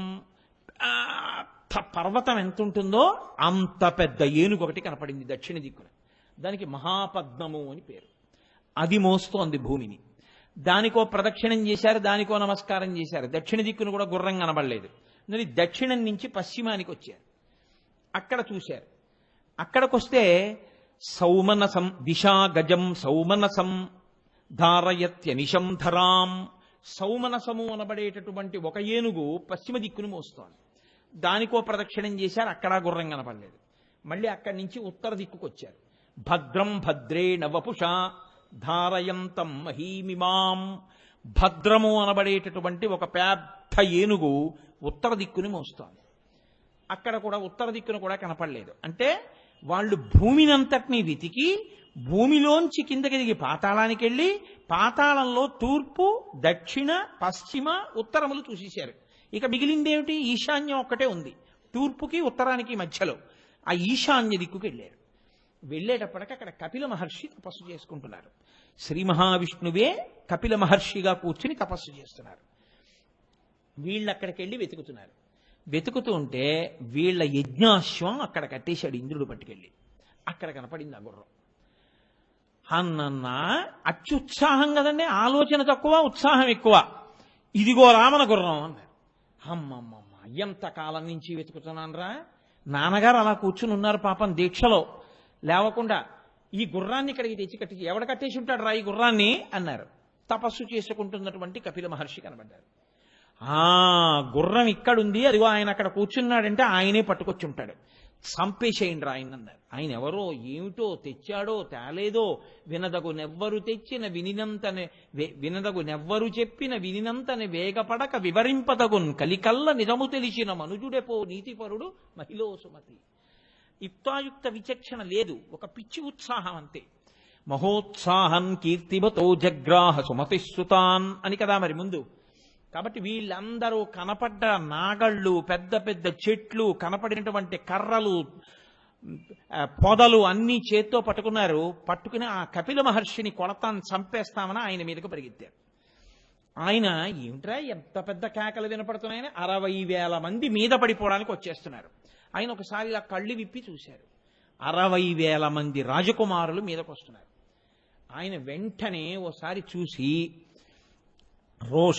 రోషేన మహితావిష్టోహుంకార మకరోత్తదా భస్మరాశీ కృతా సర్వే కాకుత్స సగరాత్మజాహ. ఆయన హుం అన్నాడంతే. ఆయన కోపం వచ్చింది. ఏమిట్రా ఇలా మీద పడిపోతున్నారు, వీళ్ళు ఎవరు, ఎందుకు వస్తారు, ఎందుకు మీద పడిపోతున్నారు ఇలాగా అని ఒక్క హుంకారం చేశాడు అంతే. ఆయన కోపంతో చేసినటువంటి హుంకారమునకు పరిగెత్తుకొస్తున్నటువంటి 60,000 మంది 60,000 భస్మరాశుల కింద పడిపోయారు. బూది కుప్పల కింద పడిపోయారు. విభూతి ఉండలు 60,000 పెడితే ఎలా ఉంటుందో అలా పడిపోయారు. గుర్రం అక్కడే ఉండిపోయింది. వెళ్ళిన వాళ్ళ జాడ తెలియదు. లేస్తే దీక్ష పోతుంది, లేవకుండా కూర్చుందామంటే వెళ్ళిన వాళ్ళు ఏమైపోయారో తెలియదు. చూసి చూసి చూసి చూసి చూసి చూసి సగర చక్రవర్తి అన్నాడు, మళ్ళీ మనవడు అంశుమంతుణ్ణి పిలిచాడు. ఒరే ఏదో ఉపద్రవం జరిగిందిరా ఎక్కడో, తిరిగి రాలేదు 60,000 మంది కొడుకులు. నువ్వు వెళ్ళి చాలా జాగ్రత్తగా ధనుర్బాణములు కత్తి అన్నీ పట్టుకుని వెళ్ళి వెతుకు భూమండలం అంతా అన్నాడు. ఆయన వెతికి వెతికి వెతికి వెతికి తన తండ్రులు తీసినటువంటి గోతులలోంచి పాతాళలోకానికి చేరాడు. చేరి ఆ పాతాళలోకంలో ఉన్నటువంటి భూమిని మోస్తున్న ఏనుగులన్నిటికీ ప్రదక్షిణ నమస్కారాలు చేశాడు. అవన్నీ నీకు గుర్రం కనపడుతుందన్నాడు. ఆయన కూడా ఆఖరణ ఈశాన్య దిక్కున ఉన్నటువంటి కపిల మహర్షి ఆశ్రమం దగ్గరికి చేరుకున్నాడు. గుర్రం కనపడింది. చూశాడు. 60,000 బూది కుప్పలు కనపడ్డాయి. ఓహో, ఈ 60,000 బూది కుప్పలు మా తండ్రులవి, సుమతి కొడుకులువి. ఎంత అన్యాయం జరిగిపోయిందిరా, ఒక్కసారి చచ్చిపోయారనమాట తండ్రులందరూ. కాబట్టి ఇప్పుడు ఆయన కొడుకు కదండి అవుతాడు. మరి కొడుకు కాబట్టి తండ్రి చచ్చిపోయాడు అని తెలియగానే ఏం చేయాలి? జలతర్పణ చెయ్యాలి తండ్రికి. కాబట్టి ఆయన నీటితో తర్పణ విడిచిపెడదామని గబగబా చుట్టూ చూశాడు నీటి కోసం. ఎక్కడా కనపడలేదు నీళ్లు. ఎక్కడైనా సరోవరం ఉంటుందేమో అని వెళ్ళబోతున్నాడు. ఈ సుమతి గరుత్మంతుని యొక్క చెల్లెలు. ఇది చూసి ఆ గరుత్మంతుడు చెట్టు మీద కూర్చుని అన్నాడు, ఏమయ్యా ఆ 60,000 మంది ఎలా చనిపోయారనుకుంటున్నావు? వాళ్ళు మామూలుగా చనిపోలేదు. మహోగ్రమైనటువంటి తపోనిష్ట కలిగినటువంటి బ్రాహ్మణ స్వరూపంలో ఉన్నటువంటి కపిల మహర్షి యొక్క హుంకారము చేత చచ్చిపోయారు. కాబట్టి వాళ్ళకి ఉత్తమ గతులు కలగవు. వాళ్ళు ఏ లోకానికి వెళ్ళరు. వాళ్ళు అలా తిరుగుతూ ఉంటారు. వాళ్ళకి జలతర్పణ చేసినా ఆ నీళ్లు వాళ్ళకి అందవు, వాళ్ళకి దాహం తీరదు. వాళ్ళు అలా తిరుగుతూ ఉంటారు, దాహంతో శోషించిపోతూ ఉంటారు. వాళ్ళు మళ్ళీ ప్రేతత్వాన్ని విడిచిపెట్టి ఉత్తమ లోకములను పొందాలి అంటే ఈ భూమి మీద ఇంతకు ముందు ప్రవహించనిది, ఆకాశములో మాత్రమే ప్రవహించేది, హిమవంతుడికి మేనకాదేవికి పుట్టినటువంటి పెద్ద కూతురు బ్రహ్మగారి శాపం చేత గంగగా మారి ప్రవహిస్తున్నటువంటి ఆకాశ గంగ, ఆవిడ్ని భూమి మీదకి తీసుకురావాలి. భూమి మించి పాతాళ లోకంలోకి రావాలి. వచ్చి ఆవిడ ఈ బూది కుప్పల మించి వెళ్ళాలి. వెడితే అప్పుడు వీళ్ళకి వీళ్ళకి ఉపశాంతి కలుగుతుంది. వీళ్ళు దాహాన్ని పోగొట్టుకుంటారు. కాబట్టి ఆకాశగంగని తేగలవా? లేకపోతే వెళ్ళిపో, నువ్వేం చేయలేవు. గుర్రం పట్టుకుని వెళ్ళు. సుపర్ణవచనం శ్రుత్వా శోంశుమాన్ అతి వీర్యవాన్ త్వరితం హయమాదాయ పునరాయాన్ మహాయశాః. సుపర్ణుడు అంటే గరుత్మంతుడు చెప్పాడు కాబట్టి మేనమామ అయ్యో మనం ఏమి చేయలేము ఇప్పుడు తండ్రులకని చెప్పి ఆయన ఏం చేశాడంటే ఆ గుర్రాన్ని పట్టుకుని తిరిగి సగర చక్రవర్తి దగ్గరికి వెళ్ళిపోయాడు. వెళ్ళిపోయి చెప్పాడు 60,000 మంది చనిపోయారయ్యా అని చెప్పాడు. ఆయన యజ్ఞం పూర్తి చేసేసాడు, పూర్తయిపోయింది. 60,000 మంది చనిపోయిన కొడుకులకి ఉత్తమ గతులు కల్పించాలంటే ఆకాశంలోంచి గంగని భూమి మీదకి తీసుకురావాలి. ఎలా వస్తుంది గంగ? బ్రతికున్న నాళ్లు కొన్ని వేల సంవత్సరములు, త్రేతాయుగంలో కొన్ని వేల సంవత్సరములు బతికేవారు. ఒక్కొక్క యుగంలో ఒక్కొక్కలా ఉంటుంది ఆయుర్దాయం ధర్మాన్ని బట్టి. దశరథ మహారాజు గారు 60,000 సంవత్సరాలు. కాబట్టి ఆయన ఎన్ని వేల సంవత్సరములో ఆలోచించి ఆలోచించి ఆలోచించి ఆలోచించి చిట్ట చివరికి ఆకాశగంగని భూమి మీద తేవడం కుదరదు అని నిర్ణయం చేసుకుని బాధతోనే శరీరాన్ని విడిచిపెట్టి ఉత్తమలోకాలకు వెళ్ళిపోయాడు. ఆయన కొడుకు అంశుమంతుడు, ఆయన మనవడు అంశుమంతుడు రాజయ్యాడు. ఎందుకని అసమంజసుడు అడవిలు పెట్టి వెళ్ళిపోయాడు, సగరులు చచ్చిపోయారు. అంశుమంతుడు రాజయ్యాడు. ఇప్పుడు ఈ అంశుమంతుడు రాజ్య పరిపాలన చేసి దిలీపుణ్ణి కన్నాడు.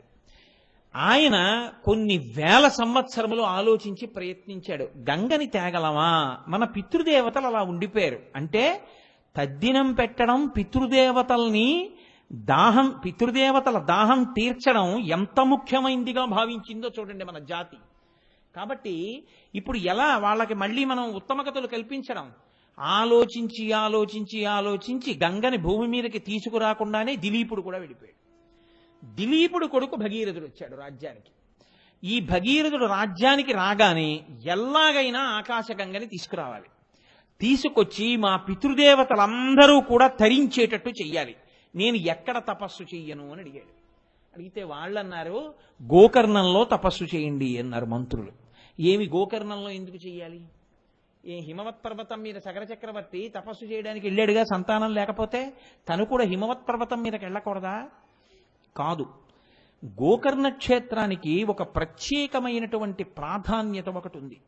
గోకర్ణ క్షేత్రంలో మీరు ఏదైనా నూతిలో నీళ్లు తీసి పోసుకున్నారనుకోండి, అది తీర్థస్నానమే.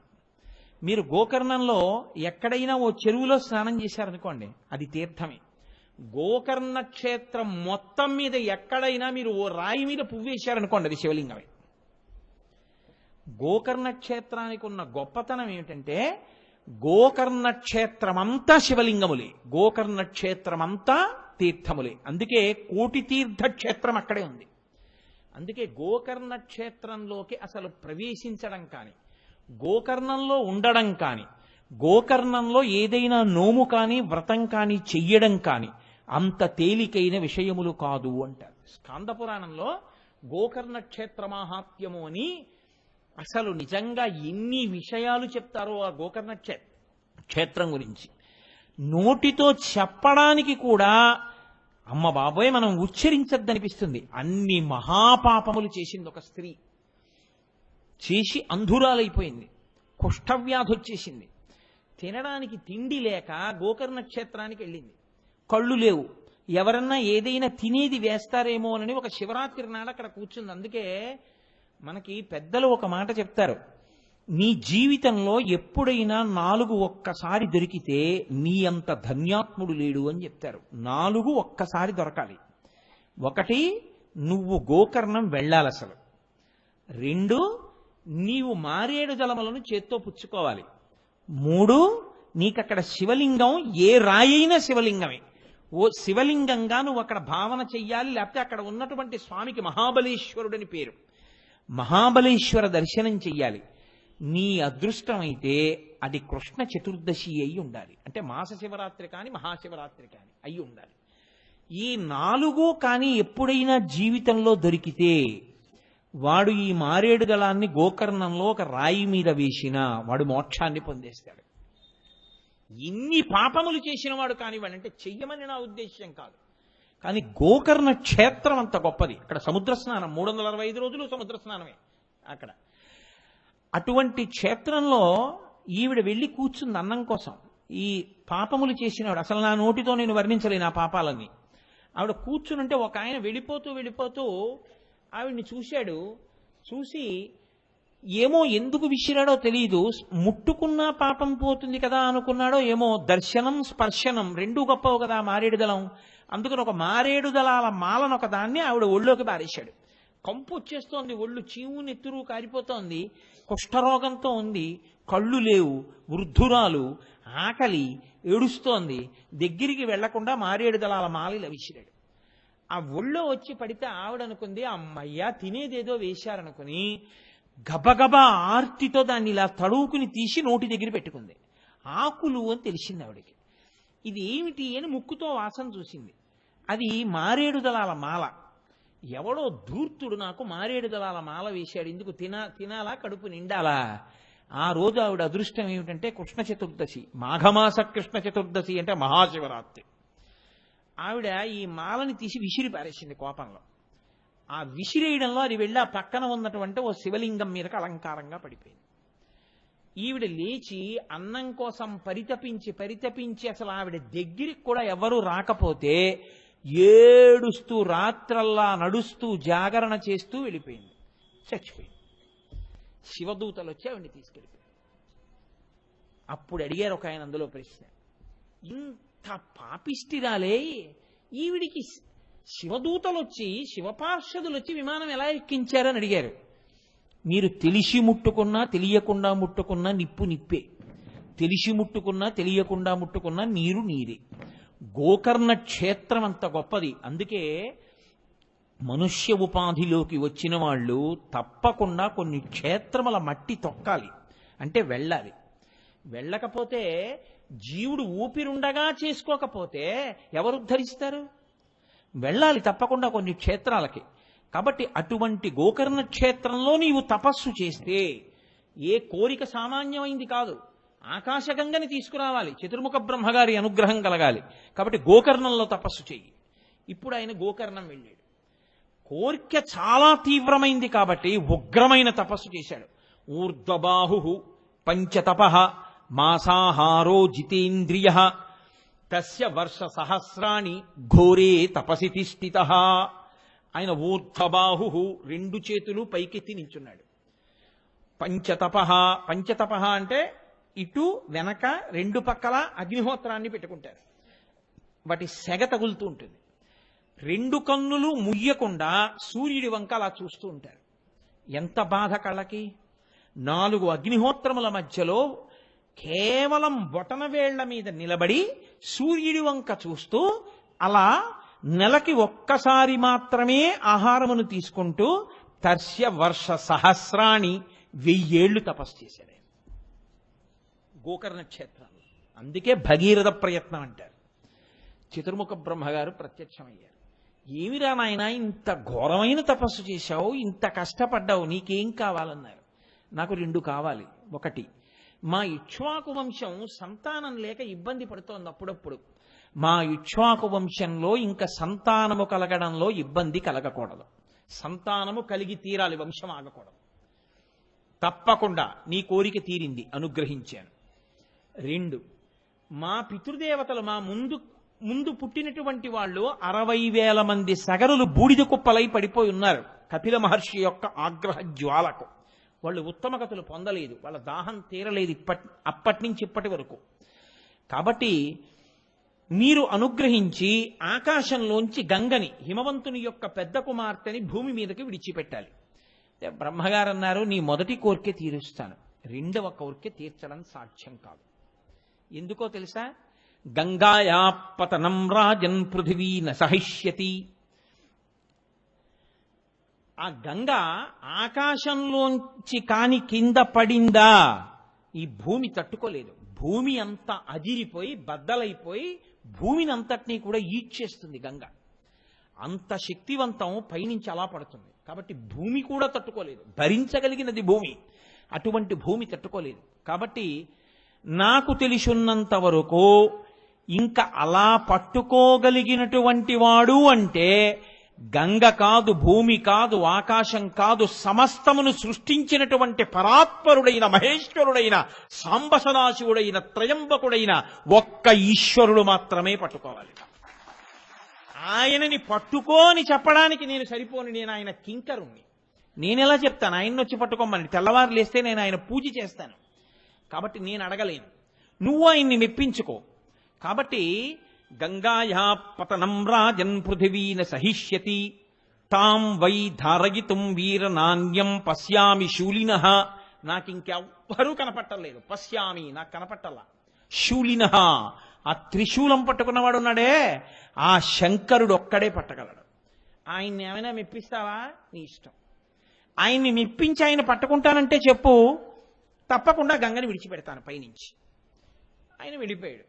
ఇది భగీరథ ప్రయత్నం అంటే. ఎంత కష్టం అండి 1000 ఏళ్ళు తపస్సు అంటే.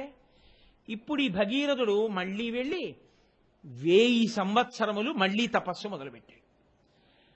పరమశివుడి కోసమని, ఆయన సాక్షాత్కారం కోసమని కూర్చున్నాడు. కూర్చుని ఘోరమైనటువంటి తపస్సు చేస్తున్నాడు. ఇప్పుడు పరమశివుడు ప్రత్యక్షమయ్యాడు. ఆయన ఏమన్నాడో తెలుసా అండి? దేనికి నువ్వు తపస్సు చేస్తున్నావు అని అడగలేదు. అది కృపా నిధి, ఆయన కృపకు దయకు నిధి. కనపడుతూనే ఆయన అన్నాడు, ప్రీతస్తేహం నరశ్రేష్ఠ కరిష్యామి తమాప్రియం శిరసాధారయిష్యామి శైలరాజ సుతామహం అన్నాడు. ఏమయ్యా, గంగ భూమి మీద పడితే భూమి తట్టుకోలేదని బ్రహ్మగారు చెప్పారు కాబట్టి పట్టుకోవడానికి కదూ నన్ను నా కోసం ప్రయత్నించావు. నీ యొక్క తపస్సుకి నేను ప్రీతి చెందాను భగీరథ, కాబట్టి నేను పట్టుకుంటాను గంగని, పద. ఇంకంతకన్నా కావలసిందేమిటి? పరమ సంతోషాన్ని పొందాడు భగీరథుడు. ఆ పరమశివుడు ముందు నడిచాడు, వెనక భగీరథుడు నడిచాడు. ఇద్దరూ కలిశారు. హిమాలయ పర్వత ప్రాంతంలోకి వెళ్ళారు. అక్కడ బిందు సరోవరము అని ఒక ప్రఖ్యాతమైనటువంటి క్షేత్రం. ఆ బిందు సరోవరం దగ్గరికి వెళ్ళి శంకరుడు 2 కాళ్ళు అటు ఇటు పెట్టి నడుం మీద 2 చేతులు వేసుకుని జటాజూటాన్ని విప్పి అలా పైకి చూస్తూ వదలండి అన్నాడు. ఆ మూర్తిని మీరు చూసి తీరాలి. అసలు ఆ గంగావతరణం చేసేటటువంటి శంకరుడు అసలు ఆ మూర్తిని మనసులో ఊహ చేస్తేనే అబ్బా అనిపిస్తుంది. అలా ఉంటాడు. ఇలా నిలబడి వదలండి అన్నాడు. నడుం మీద చెయ్యేసుకోవడం అంటే అంతటి సావధానం. పాండురంగడు వేసుకుంటాడు మళ్ళీ ఇలా. అందుకే ఆయన కూడా వేచి ఉండే దేవుడు. ఇటకరా అక్కడ పడేసి పుండలీకుడు అలా ఉండు, మా నాన్నగారి కాళ్ళు పడుతున్నాను, నేను వచ్చే వరకు ఉండంటే మనం చూడండి ఎవరి కోసమన్నా ఎదురు చూస్తుంటే ఇలా పెడతాం. అలా ఆయన కూడా భక్తుడి కోసం భగవంతుడు ఎదురు చూశాడు కాబట్టి పాండురంగడు నడుము మీద చేతులు వేసుకుంటాడు. అలా ఈయన నడుము మీద చేతులు వేసుకుని తలపైకెత్తి చూస్తున్నాడు గంగ పడుతుందని. బ్రహ్మగారు అన్నారు, గంగా పైనుంచి కింద పడు అంటే ఆవిడ పకపక నవ్వి ఆవిడంది, ఏమిటో పిచ్చాడు, తెలియదు నా సంగతి, నన్ను పట్టుకుంటాడా? ఎక్కడ పట్టుకుంటాడా? ఆ జటాజూటంలో పట్టేసుకుంటాడా? నన్ను ఆ జుత్తులో పట్టుకుంటాడా? అదేం పెద్ద బిందె కడవా ఏమిటి? భూమే పట్టుకోలేని దాన్ని ఓ జుత్తులో పట్టుకుంటాడా? ఈడ్చేస్తాను. తాబేళ్లతో, చేపలతో, మొసళ్లతో, పాములతో పైనుంచి నేను కింద పడిపోతుంటే కొన్ని కోట్ల హంసలు పెడుతున్నట్టుంటుంది ఆ నురగ. అంత ధారతో వచ్చి తల మీద పడగానే ఆ దెబ్బకి కింద పడిపోతాడు. నిజం తెలుసా అండి? అందుకే జలపాతం కింద స్నానం చేయడం తెలిసి చెయ్యాలి. తెలియకుండా తలకాని మీరు పెట్టారనుకోండి ఏమవుతుందో తెలుసా? 2 రోజులు హోరెక్కిపోతుంది తల. అందుకే జలపాతం కింద స్నానం చేస్తే చేతులు ఇలా అడ్డు పెట్టుకుని స్నానం చెయ్యాలి తల. ఎప్పుడైనా ఆ కపిల తీర్థం దగ్గరికి వెళ్ళి శేషాచలం మించబడే నీటి కింద తల పెడితే తెలియకుండా పెట్టేశారనుకోండి తల అదిరిపోతుంది.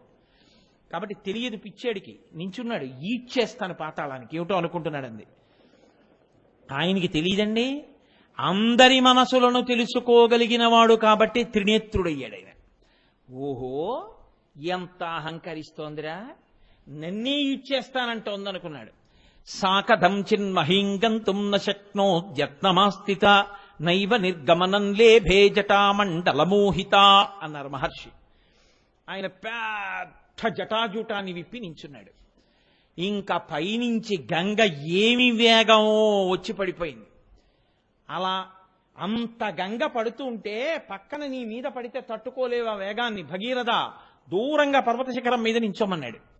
ఆయన గంగ శివుడి మీద పడి శివుడి మించి కింద పడుతుంది, కింద పడి ప్రవహిస్తుంది. ప్రవహించిన తర్వాత నేను వెళ్ళి పాతాళలోకానికి తీసుకెడదాం, మా పితృదేవతలు మా పితరులు ఎక్కడ బూడిద కుప్పలై పడిపోయారో అక్కడికి తీసుకెడదామని పాపం ఆయన నించున్నాడు. గంగ పడ్డం కనబడుతోంది, చుక్క కింద పట్టలేదు. ఆ జటాజూటంలో ఉండిపోయింది. ఎన్నేళ్ళు? అలా కొన్ని వందల సంవత్సరములు పడుతూనే ఉంది గంగ. ఆయన అలా నిలబడే ఉన్నాడు. చుక్క నీరు ఇలా కూడా జారట్లేదు. అంత పెద్ద జటాజూటాన్ని నిర్మాణం చేశాడు. వ్యోమకేశ అందులో ఉండిపోయింది. అందులో అలా తిరుగుతూనే ఉంది. ఇప్పటికీట ఆ గంగ యొక్క తడి ఉండిపోయి ఆయన నాట్యం చేస్తుంటే ఆ తడి జటలు విచ్చుకుంటాయిట. విచ్చుకున్నప్పుడు ఆయన సోయగం గురించి ఆ పతంజలి వ్యాఘ్రపాదుడు నిలబడి చూస్తుంటారు ఆ శివతాండవాన్ని. ఏమీ అందం. అందుకే అసుర సంధ్య వేళలో శివాలయానికి వెడితే అందరి దేవతల దర్శనం అయిపోతుంది. రావణాసురుడు అదే కోరుకున్నాడు. జటాటవీగలజ్జల ప్రవాహ పావితస్థలే గళేవలంబ్యలంబితాంభుజంగతుంగమాలికాం ఢమఢమఢమఢమ నినాదమడ్డవర్వయం చకార చండ తాండవంతనోతు శివ శివం జటాకటాహ సంభ్రమ భ్రమం నిలింప నిర్ఝరీ విలోల వీచి వల్లరీ విరాజమానమూర్ధని ధగద్ధగద్ధగజ్జలల్లలాట పట్టపావకే కిశోర చంద్రశేఖరే రతి ప్రతిక్షణం మమ ధరాధరేంద్ర నందినీ విలాస బంధు బంధురస్ఫురద్దిగంత సంతతి ప్రమోదమాన మానసే కృపాకటాక్షధోరణీ నిరుద్ధదుద్ధరాపదిక్వచిద్దిగంబరే మనో వినోదమేతు వస్తుని అగర్వ సర్వమంగళా కళాకదంబ మంజరీ రసప్రవాహ మాధురీ విజృంభణా మధువ్రతం స్మరాంతకం పురాంతకం భవాంతకం మకాంతకం గజాంధకాంతకాంతకం తమంతకాంతకం భజే వృషద్విచిత్రతల్పయోర్భుజంగముక్తికస్రజో గరిష్టరత్నలోష్టయో సుహృద్విపక్షపక్షయో తృణారవింద చక్షుషో ప్రజామహీ మహేంద్రయో సమప్రవర్తయన్మనః కదా సదాశివం భజే కదా నిలింప నిర్ఝరీని కుంజకోటరే వసన్ సదా విముక్త నిర్ముతి సదా శిరస్తమంజలిం వహన్ విముక్తలోలలోచనల్లలాటపాల లగ్న కస్సివేతి మంత్రముచ్చర సదా సుఖీ భవామ్యహం అని స్తోత్రం చేశాడు శివుణ్ణి.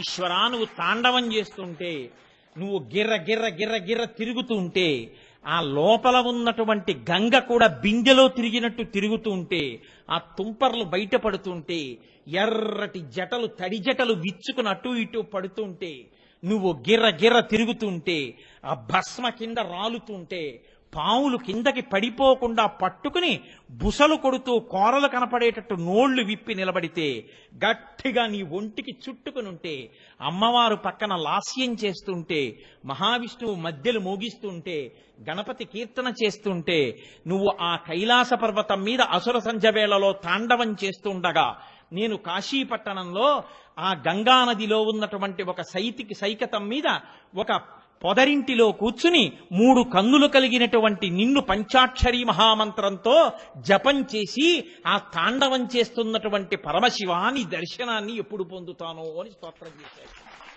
అటువంటి తాండవం చేసేటటువంటి వాడు.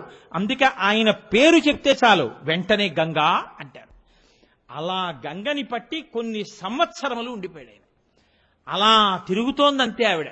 సాకథం చిన్మహీంగంతుం న శక్నోద్యత్నమాస్థితః నైవ నిర్గమనం లేభే జటామండలమోహిత. ఆ జటామండలంలో ఉండిపోయింది. చూశాడు చూశాడు చూశాడు చూశాడు పాపం భగీరథుడు. కింద పడుతుందేమో అని చూస్తున్నాడు, కింద పడదు.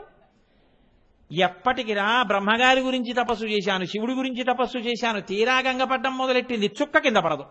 ఏం చేయడం? మళ్ళీ పరమశివుడి గురించి మళ్ళీ తపస్సు మొదలు పెడితే శంకరుడు అన్నాడు, గంగ అహంకరించింది, కట్టేశాను. నువ్వు కోరుకున్నావు కాబట్టి విడిచిపెట్టేస్తున్నాను. ఇప్పుడు గంగకి తెలిసి వచ్చింది, ఓహో శంకరుడి జటాజూటం అంటే ఇలా ఉంటుందని. అప్పటి నుంచి కోరుకుందిట, ఉంటే ఇక్కడే ఉంటానని.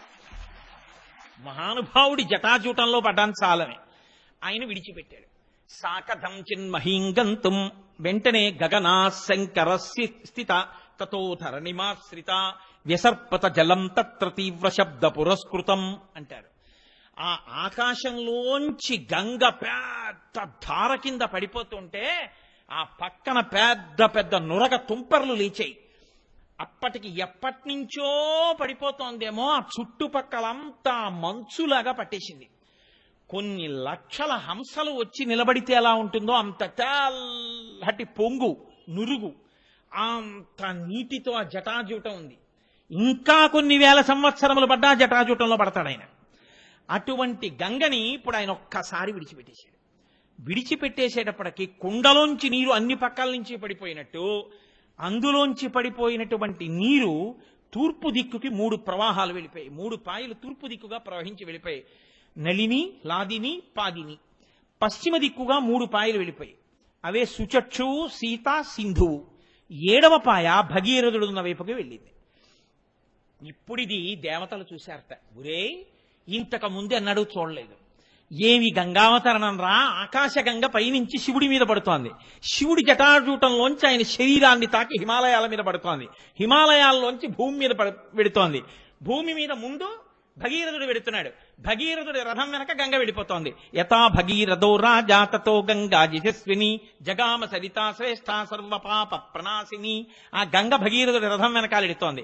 అందులో ఎండ్రకాయలు, తాబేళ్లు, మొసళ్ళు, పాములు అన్నీ అందులో ఆ ప్రవాహంలో వెళ్ళిపోతున్నాయి.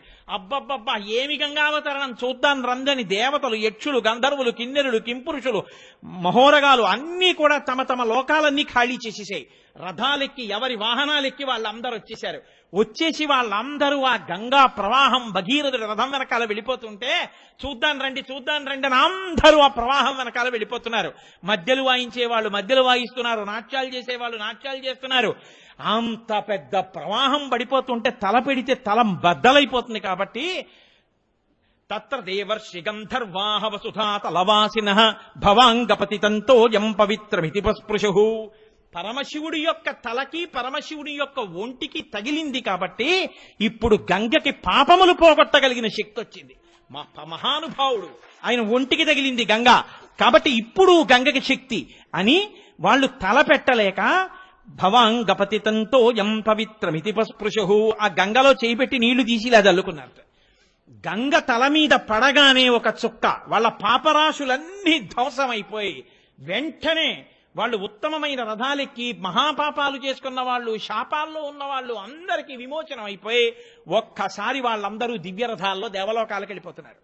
దేవలోకాల్లో ఉన్న వాళ్ళందరూ రే గంగావతరణం శివుడి మిచ్చి పడుతోంది, రండి స్నానం చేద్దామని వాళ్ళందరూ వచ్చి గంగలో మునకలేసేస్తున్నారు, నీళ్లు జల్లేసుకుంటున్నారు. పాపాలు పోయి పైకి వెళ్ళిపోయే వాళ్ళు, పైనుంచి స్నానాలకు వచ్చేసేవాళ్ళు, ముందు భగీరథ రథం వెనకాల వెళ్ళిపోతున్న గంగ వెంట వెళ్ళిపోతున్నటువంటి దేవతలు, యక్షులు, గంధర్వులు, కిన్నెరులు, కింపురుషులు, అప్సరసలు నాట్యం చేస్తూ వెళ్ళిపోతున్నారు.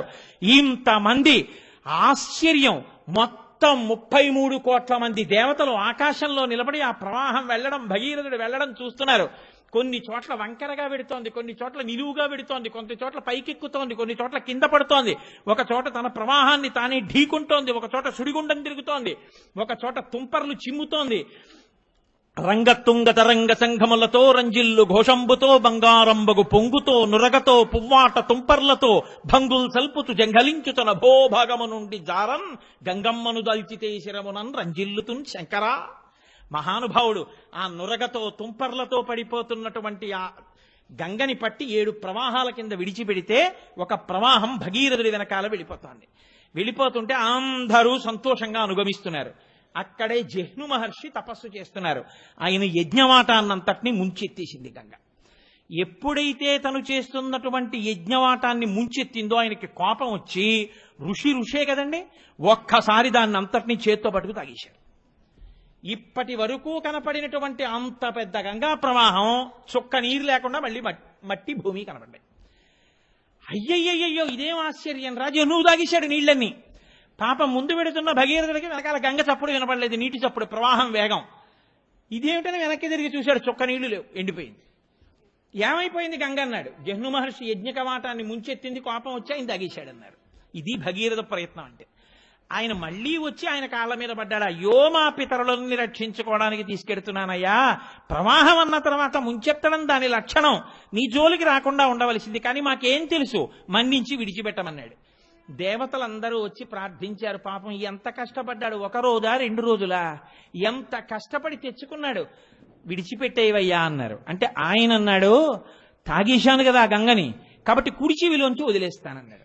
తస్మాత్ జహ్ను సుతా గంగా జాహ్నవి, ఆవిడ ఆ జహ్ను మహర్షి యొక్క కుడి చెవిలోంచి విడిచిపెట్టబడింది కాబట్టి, ఆయన శరీరంలోంచి బయటికి వచ్చింది కాబట్టి తనూభవ అంటే కూతురైంది. కాబట్టి ఆవిడ్ని జాహ్నవి అని దేవతలందరూ కూడా పిలవడానికి ఒప్పుకున్నారు. కాబట్టి జహ్ను మహర్షి యొక్క పేరు మీద ఆయనకి కూతురైంది. ఇప్పుడు జాహ్నవి అన్న పేరుతో గంగ మళ్ళీ భగీరథుడి వెనకాల మళ్ళీ ప్రవాహం మొదలుపెట్టింది. అందుకే అప్పటి నుంచి ఇప్పటి వరకు ఆ గంగ యొక్క అంశ ప్రతి జీవులకి కుడి చెవిలో ఉంటుంది. పూజ చేసేటప్పుడు ఆవలించిన, తుమ్మిన, దగ్గిన, శరీరంలోంచి నవరంధ్రాలలోంచి ఎట్నించన్న గాలి బయటికి వెడితే ఆ పూజ అక్కడతో పూర్తయిపోతుంది. ఆ తర్వాత చేసే పూజ ఇంకా లెక్కలోకి తీసుకోరు. కాబట్టి మళ్ళీ నవరంధ్రములలోంచి గాలి బయటికి వెళ్ళిందో మళ్ళీ స్నానం చేసి వచ్చి మళ్ళీ పూజ చేయాలి, ఆచమనం చేసి. మళ్ళీ లేచి స్నానం చేసి మళ్ళీ వచ్చి కూర్చుంటే మాత్రం మళ్ళీ నీకు నవరంధ్రాల్లోంచి గాలి వెళ్ళదని గుర్తేమిటి? అందుకని ఏం చేస్తారంటే, ఎప్పుడైనా తుమ్మడమో దగ్గడమో ఇలాంటి పని జరిగిందనుకోండి, పూజ చేసేటప్పుడు ఓసారి కుడి చెవి మీద చెయ్యేసుకుంటారు. అంటే గంగా స్నానం చేసినటువంటి ఫలితం లభిస్తుంది. కాబట్టి ఇప్పుడు ఆ జహ్ను మహర్షి యొక్క కుమార్తె అయి ఆయన కుడి చెవిలోంచి బయటికి వచ్చింది. ఇప్పుడు మళ్ళీ ఆ జాహ్నవీ రూపంతో ప్రవహించింది. ఆ భగీరథుడు ముందు రథం మీద వెళ్లి పాతాళలోకానికి తీసుకెళ్లాడు. పాతాళలోకంలోకి వెళ్లి ఆ సగరులు 60,000 మంది యొక్క బూది కుప్పల మించి ప్రవహించింది. ప్రవహించగానే వాళ్ళందరికీ దాహం తీరి వాళ్ళు ప్రేతత్వం నుంచి విముక్తి పొంది వాళ్ళందరూ ఉత్తమ లోకాలకి వెళ్ళిపోయారు, 60,000 మంది. వెంటనే చతుర్ముఖ బ్రహ్మగారు వచ్చి అన్నారు, ఉరే నాయన, అనన్య సామాన్యమైన కార్యం రా, లోకంలో ఎవరూ చెయ్యలేరు, అసలు ఊహించలేరు. నా గురించి తప్పించావు, పరమశివుడి గురించి తప్పించావు, ఆయన పట్టేస్తే మళ్ళీ తప్పించావు, జహ్నువు తాగితే ప్రార్థించావు, నీ పితరుల కోసం ఇంత శ్రమ పడ్డావు, వాళ్ళని పితృదేవతా స్థానంలోకి తీసుకెళ్లి ఉత్తమగతులు కల్పించావు. కాబట్టి ఈ భూమి మీద ప్రవహించేటటువంటి గంగకి నీ పేరు మీద భగీరథుని యొక్క కుమార్తెగా భాగీరథి అని నామకరణం చేస్తున్నాను. కాబట్టి ఆకాశంలో ప్రవహించేటటువంటిది దేవగంగ, భూమి మీద ప్రవహించేది భాగీరథి, మళ్ళీ పాతాళలోకంలో ప్రవహించేటటువంటిది ఒక గంగా ప్రవాహం. కాబట్టి ఆవిడికి త్రిపథగా అని పేరు వచ్చింది. మందాకిని, భాగీరథి, భోగవతి. పాతాళలోకంలో ప్రవహిస్తే భోగవతి ఆవిడ పేరు. 3 పేర్లతో గంగ 3 లోకముల యందు ప్రవహిస్తూ ఉంటుంది. ఇంత గొప్పదైనటువంటి ఆఖ్యానము ఈ గంగావతరణము. ఈ గంగావతరణం గురించి చెప్పి శ్రీమద్ రామాయణంలో వాల్మీకి మహర్షి ఎంత గొప్ప ఘట్టానికి ఫలశ్రుతి చెప్పారు. ఆయన 2 ఘట్టాలకి ఫలశ్రుతి చెప్పారు. ఒకటి గంగావతరణం, 2 షణ్ముఖోత్పత్తి. సుబ్రహ్మణ్యేశ్వర స్వామి వారు పుట్టినప్పుడు చెప్పారు, మళ్ళీ గంగావతరణం జరిగినప్పుడు చెప్పారు. ఆయన అన్నారు, ఇదమాఖ్యానం అవ్యగ్రో కాకుత్స గంగావతరణం శుభం. అవ్యగ్రమైన మనస్సుతో ఇదిలా జరుగుతుందా, నిజమేనా, అబద్ధమేనా, ఇలాంటి వెర్రి ఆలోచనలు లేకుండా పవిత్రమైనటువంటి మనస్సుతో ఈ గంగావతరణాన్ని పరమశివుడికి నమస్కారం చేస్తూ దేవాలయ ప్రాంగణంలో ఎవరైనా వింటే ఉత్తర క్షణంలో వాళ్ళ యొక్క పాపరాశి అంతా దగ్ధమైపోతుంది. గంగావతరణం వినగానే పాపరాశి పోవడం వల్ల వాళ్ళందరికీ కూడా సమస్తమైనటువంటి కోర్కెలు తీరుతాయి.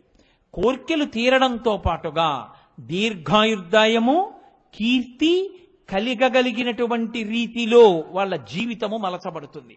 కాబట్టి గంగావతరణం అనేటటువంటి ఘట్టము అంత ప్రఖ్యాతమైన ఘట్టము అని వర్ణించారు. ఎంతో మంది పెద్దలు ఇప్పటికీ గంగ దగ్గరికి వెడుతూ ఉంటారు, గంగలో స్నానం చేస్తూ ఉంటారు, పాపములన్నిటినీ పోగొట్టుకుంటూ ఉంటారు. గంగా స్నానం అంత గొప్పది ఎందుకయిందో తెలుసా అండి? ఒక్కటే కారణం. గంగకంత గొప్పతనం రావడానికి పరమశివుడి యొక్క శరీరములకు తగలడమే కారణము. వాల్మీకి మహర్షి రామాయణంలో తీర్పు చెప్పారు. భవాంగపతితం తోయం, పరమశివుని ఒంటికి తగిలింది కాబట్టి గంగకు ఆనాటి నుండి ఈనాటి వరకు పాపములను పోగొట్టగలిగినటువంటి శక్తి కలిగి ఉన్నది. కేవలం వెళ్ళి ఒక మునక వేస్తే చాలు. అందుకే శంకరాచార్యుల వారు భజగోవిందం చేస్తే భగవద్గీత కించిదధీత గంగాజలలవకణికాపీత సకృతపయేన మురారి సమర్చ క్రియతే తస్య యమేన నచర్చ అంటారు. లోకంలో ఎవరైనా సరే భగవద్గీత కించిదధీత, కొంచెం భగవద్గీతని ప్రసన్నమైన మనస్సుతో నేర్చుకుందాం, అనుష్ఠిద్దామని భగవద్గీత చదివితే అటువంటి వారు కాని గంగాజలలవకణికాపీత, గంగానదిలో ఉండేటటువంటి నీటి బొట్టుని నాలుక మీద వేసుకుని తాగినా, తల మీద చల్లుకున్నా, గంగాజలలవకణికాపీత సకృతపయేన మురారి సమర్చ, ఒక్కసారి జీవితంలో కన్నుల ఆనంద భాష్పములు కారేటట్టుగా పరమ ప్రసన్నమైన మనస్సుతో పరమభక్తితో శ్రీ మహావిష్ణువుని తులసి దళాలతో కాని పువ్వులతో కాని పూజ చేసిన, మానసికంగా పూజ చేసిన, సకృతపయేన మురారి సమర్చ క్రియతే తస్య యమేన నచర్చ, వాడికి యమధర్మరాజుతో వాదోపవాదములు ఉండవు. వాదోపవాదములు మేమెందుకు చేస్తామండి యమధర్మరాజు గారితో అంటారేమో. యమధర్మరాజు గారి యొక్క దూతలు వచ్చి పాశములు వేసి లాగేస్తుంటారు. వీడేమో నే రానని అటు ఇటు పారిపోతుంటాడు. పారిపోతుంటే ఆ దూతలు ఏం చేస్తారంటే కపము, వాతము, పైత్యము అని మూడింటిని ప్రకోపింప చేస్తారు శరీరంలో.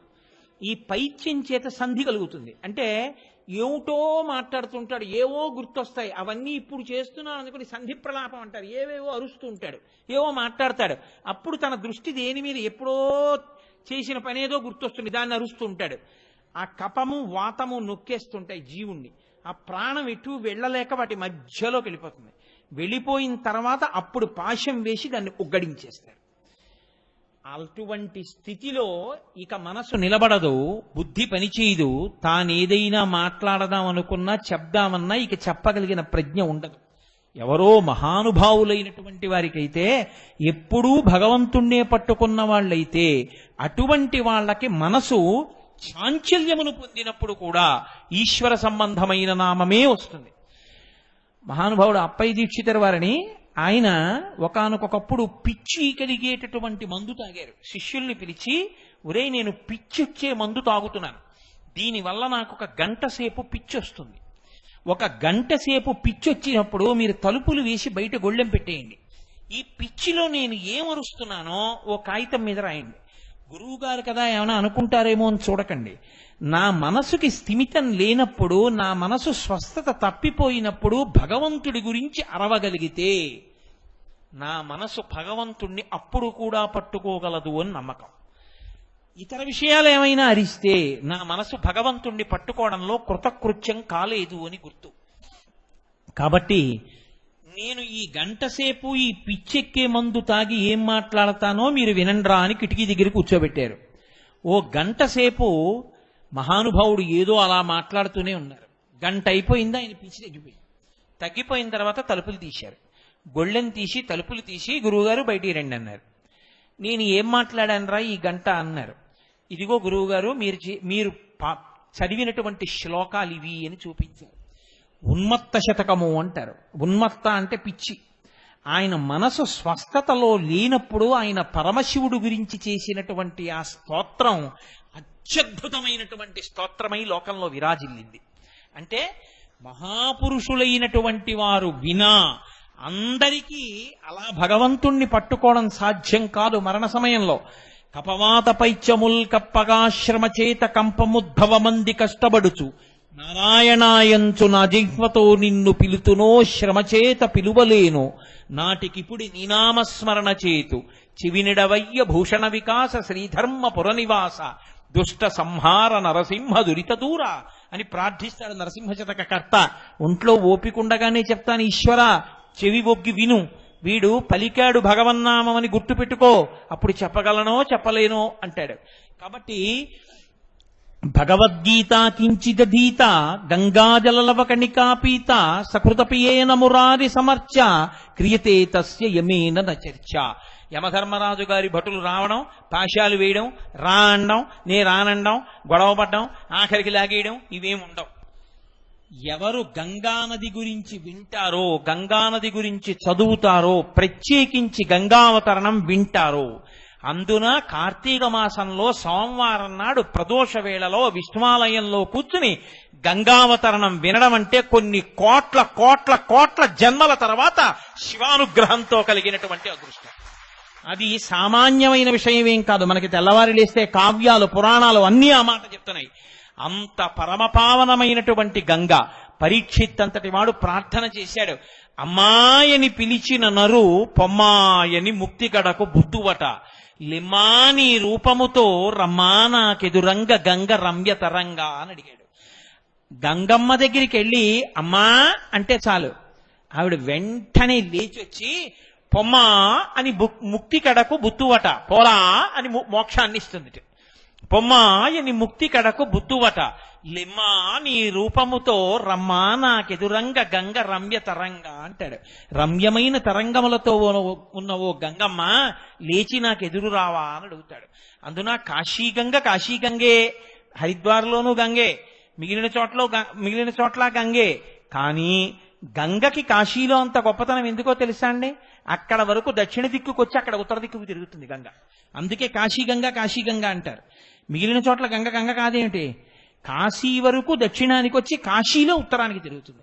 మనుష్య జన్మ ఎన్ని జన్మలు ఎత్తండి, తొట్టతుదకు ఎన్ని పరుపుల మీద పడుకోబెట్టండి, ఎన్ని మంచి భోజనాలు పెట్టండి, ఎంత గొప్పగా దీనికి పూలమాలలు వేయనివ్వండి, ఎంత మంది దీనికి నమస్కారాలు చేయనివ్వండి, తొట్టతుదన దీని యొక్క స్థానము శ్మశానమే, అక్కడే కలిసిపోతుంది. పార్వతీదేవి మహాభారతం అనుశాసనిక పర్వంలో పరమశివుణ్ణి అడిగింది, ఏమయ్యా నీకు ఈ శ్మశానం అంటే ఇంత ఇష్టం, ఎందుకు కూర్చుంటుంటావు ఇక్కడ అని అడిగింది.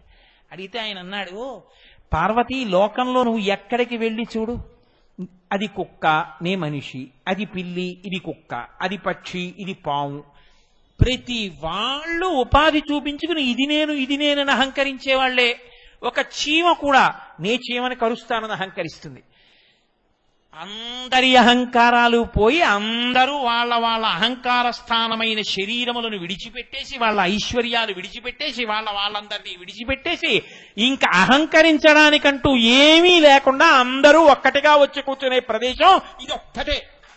ఎవ్వడూ గర్వపడ్డానికి ఏమీ లేదు ఇక్కడ. అందుకని బ్రహ్మజ్ఞానం అంటూ పుడితే ఇక్కడే పుట్టాలి. అందుకే జ్ఞానులందరూ ఇక్కడికి వచ్చి కూర్చుంటుంటారు. కాబట్టి పార్వతి అక్కడికెడితే ఉంది కొట్టుకోవడం, తిట్టుకోవడం, అహంకారాలు. ఇక్కడైతే ఉంది అహంకరించడానికి ఏమీ లేదు, అందరినీ ఓటే స్థితి.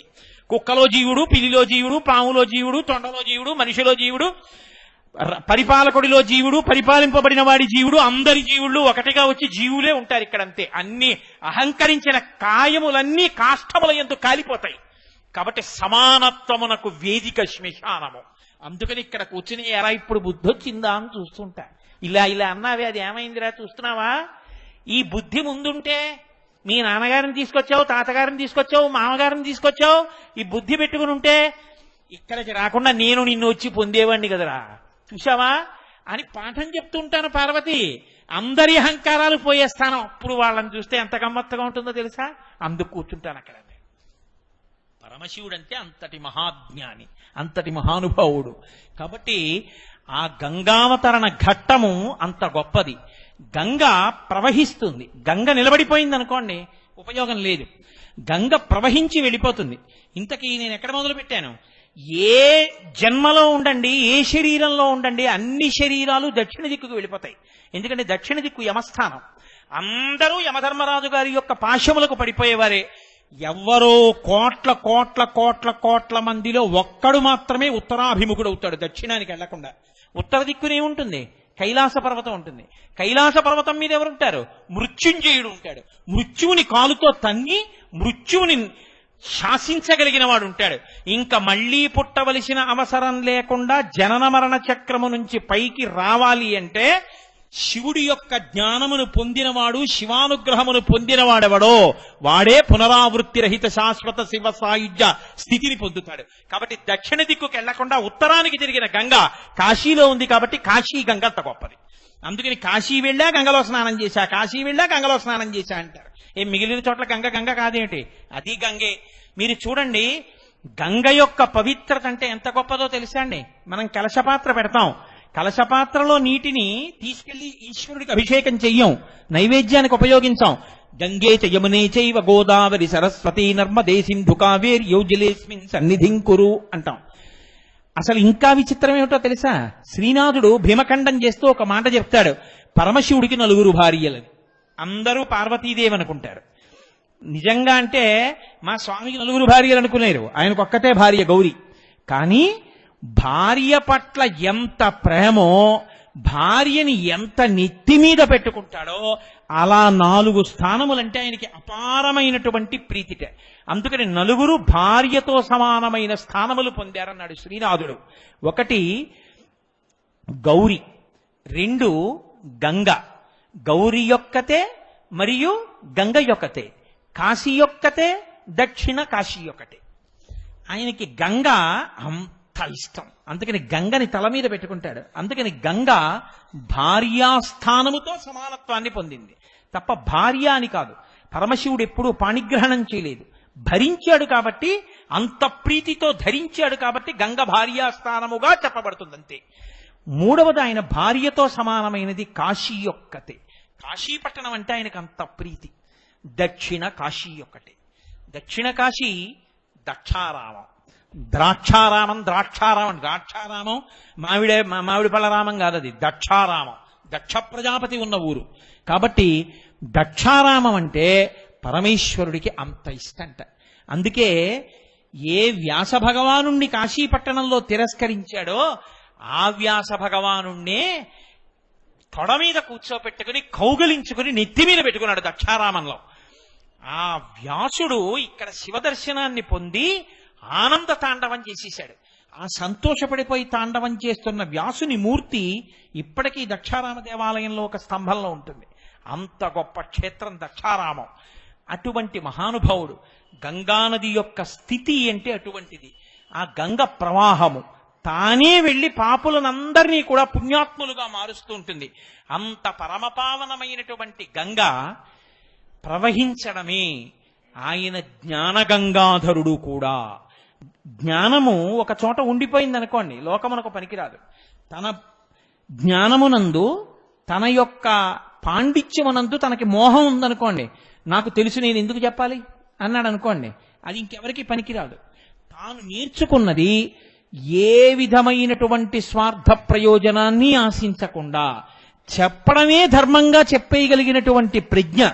అంటే ఎక్కడో ఉప్పు నీటి సముద్రంలో ఉన్నటువంటి ఉప్పు నీటిని తాగి మంచి నీటిగా మార్చి చల్లటి నీటిని పట్టుకుని నిరాధారమైనటువంటి మార్గంలో ఆకాశంలో ప్రయాణించి వచ్చినటువంటి మేఘము ఈ ఊళ్ళో ఉన్న వాళ్ళందరూ దాహార్తితో ఉన్నారు కాబట్టి వీళ్ళకి చల్లటి నీళ్లు కురిపిద్దాం అనుకున్నప్పుడు వీళ్ళందరూ లేచొచ్చి నాకు కృతజ్ఞత చెప్తారా చెప్పరా అని చూడకుండా అందరూ నిద్రపోతున్న రాత్రి వచ్చి తనలో ఉన్నటువంటి చిట్ట చివరి నీటి బిందువుని కూడా వర్షంలా కురిపించేసి తేలికైపోయి అమ్మయ్యా నా దగ్గరున్నదంతా ఇచ్చేశానని సంతోషంతో తూది పింజలా విడిపోయేటటువంటి మేఘము ఎంత గొప్పదో. ఒక ఆవు పుట్టల మీద నది ఒడ్డున ఉన్నటువంటి పచ్చగడ్డి పరికలన్నింటినీ గబగబా తిని ఎక్కడికో వెళ్లి పడుకుని తిన్న గడ్డి పరికలన్నింటినీ లొంగ చుట్టుకుని కడుపులోంచి పైకి తెచ్చి నోట్లో పెట్టుకుని మళ్లీ బాగా తిని నెమరవేసి మెత్తగా గుజ్జుగా మార్చి కడుపులో పెట్టుకుని పాలగా తయారు చేసి దూడ వచ్చి 2 గుద్దులు గుద్దినంత మాత్రం చేత దాచుకోవడం చేతకాక విడిచిపెట్టిన ఆవు ఎంత ఉదారమైనదో. అంత గొప్ప పువ్వులు పళ్ళు కాసినా పండినా ఒక్క పువ్వు తాను పెట్టుకోవడం గాని ఒక్క పండు తాను తినడం గాని చేతకానటువంటి చెట్టు ఎంత ఉదారమైనదో. అంత ప్రవహించి వెళ్ళినా ఒకడు అందులో అశుద్ధాన్ని విసర్జించినా మూత్రం పోసినా స్నానం చేసినా ముళ్ళ చెట్లు గీరినా రాళ్లు అడ్డుపడ్డా పైనుంచి కింద పడినప్పుడు తల బద్దలైనా ఆగకుండా ప్రవహించి వెళ్ళేటప్పుడు తనలో స్నానం చేసినటువంటి వాళ్ళందరి యొక్క పాపములను కడగగలిగినటువంటి గంగ కూడా అంత పునీతమై అంత స్వార్థము లేనిదై అంత పరమ ప్రఖ్యాతమై భారతదేశానికే గంగానది ఒక తలమానికమై గంగా అన్న పేరు చెప్తే చాలు పులకించిపోయి గంగా స్నానం చెయ్యని వాడు ఉండడు, గంగ చెంబు ఇంట్లో లేనివాడు ఉండడు. గంగ బిందువు తల మీద పడితే చాలు పొంగిపోతారు. గంగ పేరు చెప్పకుండా కలశపాత్రకి ఆవాహన కూడా చేయరు. అంత ప్రఖ్యాతమైనటువంటి నది గంగమ్మ. అందుకే కాశీలో పరమశివుడి దేవాలయంలో విశ్వేశ్వరుడికి ఎంత అభిషేకం ఆరాధన జరుగుతుందో సాయంకాలం వేళ గంగా నదికి అంత ఆరాధన జరుగుతుంది. గంగ హారతి అని ఆ హారతి చూడ్డానికి పడవల్లో ఎదురుగుండా కూర్చుంటారు. ఎంత మందో ఆ కాశీపట్టణం వెళ్లి శరీరాలు విడిచిపెట్టేసి ఆ వారణాసి రెండిటి మధ్యలో ఉన్నటువంటి అనేకమైనటువంటి ఆ నది యొక్క ఒడ్లు మీద అలా కాలిపోతుంటారు. ఆ మంటలు అసుర సంధ్య వేళ దాటిపోయిన తర్వాత మీరు పడవలో వెడుతూ చూస్తుంటే హరిశ్చంద్ర ఘాట్టు, మణికర్ణికా ఘాట్టు ఇవన్నీ చూస్తుంటే ఇన్ని జ్వాలలు, ఆ కాలిపోయే ఆ బూది అంతా అందులో కలిసిపోతుంది. ఆ గంగలో పడ్డవాళ్ళంటే నా ఉద్దేశ్యం శరీరం పడి విడిచిపెట్టమని కాదు. శరీరం పడిపోయిన తరువాత గంగలో కలిసిపోయిన వాళ్ళందరూ మోక్షం పొందుతారు. అందుకే యావత్ భారతంలో ఎక్కడ శరీరం పడిపోనివ్వండి, ఎక్కడ శరీరాన్ని కాల్చేయనివ్వండి. అస్థి సంచయనము అని మరునాడు పొద్దున్న వెళ్లి కొడుకు ఎముకలు తండ్రి గారి శరీరపు బూదీ తీసి ఒక కుండలో పెట్టి గుడ్డ కట్టి మూట కట్టి భార్య మెడలో ఉన్న బంగారాన్ని లాకర్లో దాచుకున్నట్టుగా తండ్రి శరీరం బూది కుప్పైపోయిన తర్వాత ఆ కుండని గుడ్డ కట్టి పేరు రాసి శ్మశానంలో లాకర్లో పెట్టి దాస్తారు. దాచి సాధ్యమైనంత తొందరగా, అయ్యో మా నాన్నగారు శరీరంతో 10 మాటలు వెళ్లి గంగలో స్నానం చేయలేకపోయాడు, గంగావతరణం చదువుకోలేకపోయాడు, గంగావతరణం వినలేకపోయాడు, గంగ చెంబు చూసి నమస్కారం చేయలేకపోయాడు. ఇటువంటి నాన్నగారి యొక్క చితాభస్మాన్ని గంగలో కలిపేస్తానని తాను బయలుదేరి కుండ పట్టుకుని వెళ్లి కాశీపట్టణంలో గంగానదిలో కలిపేసి వస్తారు. నాకు తెలుసున్నంత వరకు సనాతన ధర్మంలో ఉన్న వాళ్ళ శరీరాలలో, భారతదేశంలో పడిపోయిన వాళ్ళ శరీరాలలో 99 మంది శరీరములలో ఉన్నటువంటి బూది ఎముకలు గంగానదిలో కలిసి తీరుతాయి. ఇంత శవభస్మ చేరినా, ఇన్ని ఎముకలు చేరినా ఆ గంగానది జలాల్ని మీరు ఒక డబ్బాలో పట్టి తీసుకొచ్చి ఇంట్లో పెట్టండి. నేను ఒకసారి పరిశీలన కూడా చేశాను.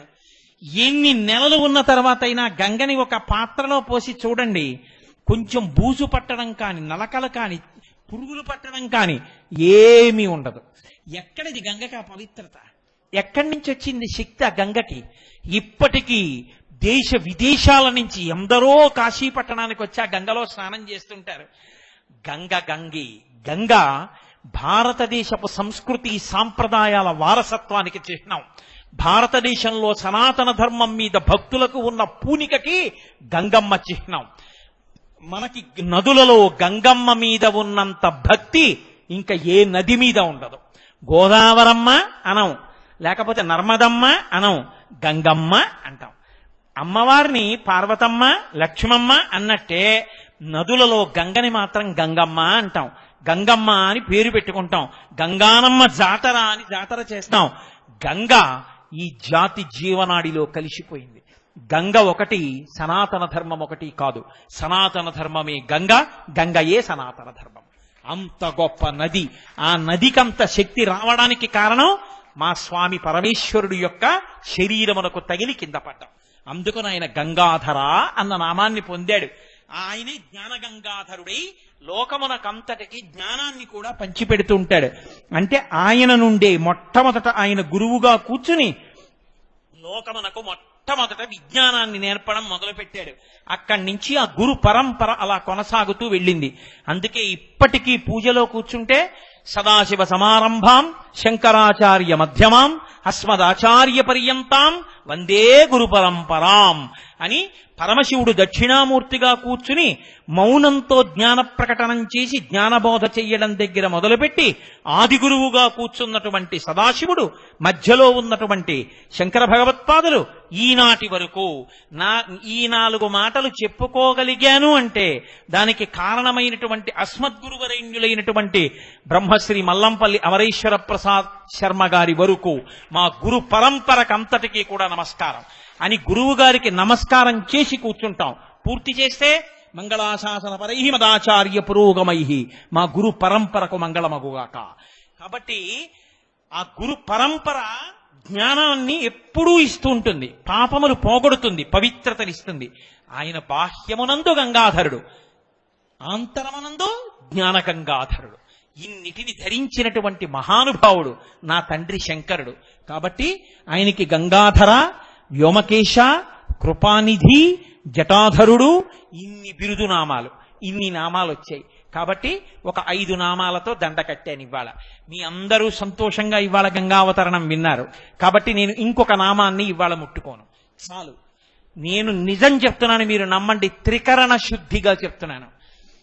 భగవానుడు శివాలయాన్ని పునర్నిర్మాణం చేస్తున్నారే, పిల్లలందరూ కలిసి, ఇంతమంది కలిసి తలో చెయ్యి వేసి గుడిని కట్టాలనుకుంటున్నారు. వీళ్ళని నేను అనుగ్రహించాలి అనుకున్నాడు. ఈ ధూర్తుడు అక్కడ ఇక్కడ తిరుగుతూ ఉంటాడు. వీడిని తీసుకొచ్చి కూర్చోబెడితే తెలిసో తెలీదో 4 మాటలు చెప్పుకుని వీడు పవిత్రుడవుతాడు. నన్ను కూర్చోబెట్టాడు. కార్తీక సోమవారం నాటి సాయంకాలం వేళ గంగాధర నామ వ్యాఖ్యానం చేయించి గంగావతరణం చెప్పించాడు. శంకరాచార్యుల వారు గంగాష్టకము అని ఒక అత్యద్భుతమైన అష్టకాన్ని చేశారు. ఇవాళ మనం ఒక గొప్ప ప్రయోగాన్ని చేద్దాం. గంగానది జలాల్ని ఒక చక్కటి కలశలో పెట్టి, కాకినాడ మన భానుగుడి జంక్షన్ లో ఉన్నటువంటి పోలీస్ క్వార్టర్స్ లోని అయ్యప్ప స్వామి దేవాలయ అంతరాలయంలో ఆ కలశ పెట్టి, ఆ కలశలో గంగమ్మని నామములతో పూజ చేసి పరమ పవిత్రంగా సంధ్యావందనం చేసుకున్నటువంటి బ్రాహ్మణోత్తములు ఆ కలశ పట్టుకుని ఇక్కడికి తీసుకొచ్చారు. ఇప్పుడు వాళ్ళు మీ అందరి మధ్యలోకి వచ్చి ఆ గంగని మీ మీద ప్రోక్షిస్తారు. ఆ గంగ మీ తల మీద పడుతూ ఉండగా ఉత్తినే కూర్చోకుండా శంకరాచార్యకృతమైనటువంటి గంగాష్టకం అంతా చదివి చెప్పడానికి సమయం సరిపోదు. కాబట్టి నేను గంగాష్టకంలో ఆయన చెప్పినటువంటి అద్భుతమైన మాటలతో కూడిన ఒక 2-3 శ్లోకములు చిన్న చిన్న మాటలుగా మీతో చెప్పిస్తా. మీరు ఆ గంగాష్టకం మీద, దాని వ్యాఖ్యానం మీద మనసు పెట్టి వింటూ ఉండండి. గంగ తనంత తాను మీ తలల మీద పడిపోతుంది. మీరేం ప్రయత్నం చేయక్కర్లేదు. వాళ్ళందరూ మీలోకి వచ్చి వాళ్లే మీకు గంగ చల్లుతారు. నేను మంగళం చెప్తే తప్ప ఈ పీఠం మించి లేవను. మంగళం చెప్పకుండానే గంగాష్టకం చెప్తున్నాను అంటే గుర్తు ఏమిటి? సభంతా అయిపోయిన తర్వాత గంగాష్టకం అయ్యాక నేను అడుగుతానమ్మా, అందరి మీద పడిందా అని అడుగుతాను. ఎవరైనా ఒక్కరు మా అబద్ధాలు ఆడకూడదు. ఒక్కరు మా మీద పడలేదంటే మళ్ళీ మీ దగ్గరికి వచ్చి చల్లుతారు. అంత శ్రద్ధగా మీరు కూర్చునుండగా మీ మీద చల్లిస్తాం. అందుకే నేను మంగళం కూడా చెప్పట్లేదు. కాబట్టి చక్కగా డాక్టర్ గారు, ఇరగవరపు సత్యనారాయణమూర్తి గారు, సత్యనారాయణ గారు, ఆ ఇతర ఋత్విక్కులు మీ అందరూ తలకొక ప్రాంగణంలోకి అందరూ ఒక్క చోట కాకుండా వెళ్ళి వాళ్ళకి త్రోవ ఇస్తుండమ్మా. వాళ్ళ గంగ మీద ప్రోక్షిస్తుండగా కార్తీక సోమవారం మన జన్మలు పండే ఇవ్వాల. చక్కగా నేను చెప్పింది మీరు చెప్తుండండి. నేను శంకరులు ఆ గంగాష్టకం గురించి చెప్పిన మాటలు మీతో చెప్పిస్తాను. దాని అర్థం చెప్తాను. చెప్పించడం అనేటప్పటికి చెప్పడం అంటే విడిపోయినంత దరదడా నాకు చూసి చెప్తే వెళ్ళదు. అందుకని ఓ కాగితం పట్టుకుని చెప్తాను, మీరు చెప్తూ ఉండండి. సదాశివ సమారంభాం శంకరాచార్య మధ్యమాం అస్మదాచార్య పర్యంతాం వందే గురు పరంపరాం. నేను చెప్తాను, మీరు చెప్పండి. శైలేంద్రాత్ అవతారణి. అయ్యా మీరు బయలుదేరాలి, చురుగ్గా బయలుదేరాలి. ఎందుకలా నిలబడతారు? తలకోవైపుకి వెళ్ళి చల్లడం మొదలు పెట్టండి. శైలేంద్రాత్ అవతారణి అంటే శైలము అంటే కొండ. కొండలలోకెల్లా అత్యంత గొప్పదైనది ఏదుందో అది హిమవత్ పర్వతం. అంత పరమపావనమైనటువంటి హిమవత్ మీ మీద పడేటట్టు వాళ్ళు చూస్తారమ్మా. స్నానం చేయించరు, ఆ బిందువులు పడతాయి. కాబట్టి హిమాలయ పర్వతము అత్యంత శ్రేష్టమైన పర్వతము. కొన్ని తలుచుకుంటే చాలు, నోటితో అంటే చాలు శక్తి కలుగుతుంది. అంత పరమపావనమైనటువంటి వాటిల్లో హిమవత్ పర్వతం ఒకటి. హిమవత్ పర్వతం పార్వతీదేవిని కని శంకరుడికి కన్యాదానం చేసింది. శంకరుడికి హిమవంతుడు పార్వతీదేవిని కన్యాదానం చేసేసాడు అనుకోండి, త్రికరణ శుద్ధిగా మోక్షం వచ్చేస్తుంది. మోక్షం వచ్చేస్తే హిమాలయాలు ఉండవు. హిమాలయాలు లేకపోతే తపస్సు చేయడానికి అంత పవిత్రమైనటువంటి భూమి ఉండదు. కాబట్టి దేవతలు ఋషులు కలిసి శంకరుణ్ణి అడిగారు, త్రికరణ శుద్ధి లేకుండా కన్యాదానం చేసేటట్టు చెయ్యి అన్నారు. అందుకని శంకరుడు దిగంబరుడిగా కనపడ్డాడు. కనపడితే మేనకాదేవికి అనుమానం, ఏమిటో ఇలా ఉన్నాడు, నిజంగా సుందరుడిగా ఉంటాడా, రేపు పొద్దున మళ్ళీ దిగంబరుడిగా భూతప్రేత పిశాచాలను పట్టుకుని తిరుగుతూ ఉంటాడా అని. త్రికరణ శుద్ధిగా కన్యాదానం చేయలేదు కాబట్టి హిమవత్ పర్వతం ఉండిపోయింది కాబట్టి ఇప్పటికీ తపస్సులు చేయగలుగుతున్నారు. అందుకే హరిద్వార్ దగ్గర నుంచి ఇంకా పరమపావన భూములు, తపోభూములు అవన్నీ. ఆ పర్వతం పేరు తలుచుకుంటే చాలు. శైలేంద్రాత్ అంటే హిమాలయ పర్వతము మించి ప్రవహించినటువంటి ఓ గంగా అవతారణి నిజ జలే మజ్జనోత్తారిణి. నిజ జలే అంటే అమ్మా నీ నీటి యందు మజ్జత్, ఎవరు మునుగుతున్నారో నీ నీరు ఎవరి మీద పడిందో అటువంటి వాళ్ళని ఉత్తారిణి, పాపములు లేకుండా చేసి వాళ్ళు ఊర్ధ్వలోకములు చేరేటట్టుగా చెయ్యగలిగినంత శక్తి ప్రతి బిందువులోనూ ఉన్నదానా. పారావార విహారిణి, ప్రవహించి సముద్రాన్ని చేరేదానా. భవభయశ్రేణి సముత్సారిణి, ఎంత భయంలో, ఎంత తాపంలో, ఎంత ఉద్వేగంలో ఉన్నా గంగా స్నానము చేత పాపమును తొలగించి ఉద్వేగమును తొలగించగలదానా. శేషాహేరనుకారిణి, ఆదిశేషువు భూమి మీద పాకారనుకోండి, అది 1000 తలల పాము. ఆ పాము భూమి మీద పాకితే ఎలా ఉంటుందో గంగ ప్రవహిస్తున్నప్పుడు చూస్తే అలా ఉంటుంది. మీరు మనకి మానసాదేవి దేవాలయము అని చెప్పుంది హరిద్వార్ ఋషికేశ్ దగ్గరలో. మీరు అక్కడి నుంచి చూస్తే, ఆ కొండ మించి చూస్తే గంగా ప్రవాహాన్ని చూస్తే అది నిజంగా ఆదిశేషుడు పాకుతున్నట్టే ఉంటుంది. కాబట్టి శంకరాచార్యుల వారు అంటున్నారు, అమ్మా నువ్వు శేషాహేరనుకారిణి హరశిరో వల్లీదలాకారిణి. శంకరులే చెప్పాలంటే ఏది చెప్పినా ఆయన అంటారు హరశిరో వల్లీదలాకారిణి. పరమశివుని తలలో ఉండేటటువంటి జటాజూటములోంచి ఒక జట ఇలా కిందకి వేలాడింది అనుకోండి, అది ఇలా వంకరలుగా వేలాడితే ఎలా ఉంటుందో అలా ప్రవహించే ఓ గంగా. కాశీ ప్రాంత విహారిణి, కాశీ ఆ పేరెత్తితే చాలు. కాబట్టి విజయతే గంగా మనోహారిణి, నా మనస్సుని హరించి ఒక్కసారి ఆ గంగా వైభవం తలుచుకొని పొంగిపోయినంత మాత్రం చేత పాపములను తీయగలిగినటువంటి ఓ గంగా. కాశీ ప్రాంత విహారిణి విజయతే గంగా మనోహారిణి. ఆయన అంటారు తర్వాత శ్లోకంలో, కుతో వీచి వీచిస్తవయది గతాలోచన పదం త్వమాపీతా పీతాంబరపుర నివాసం వితరసి తదుత్సంగే గంగే పతతి యది కాయస్తనుభృతాం తదా మాతః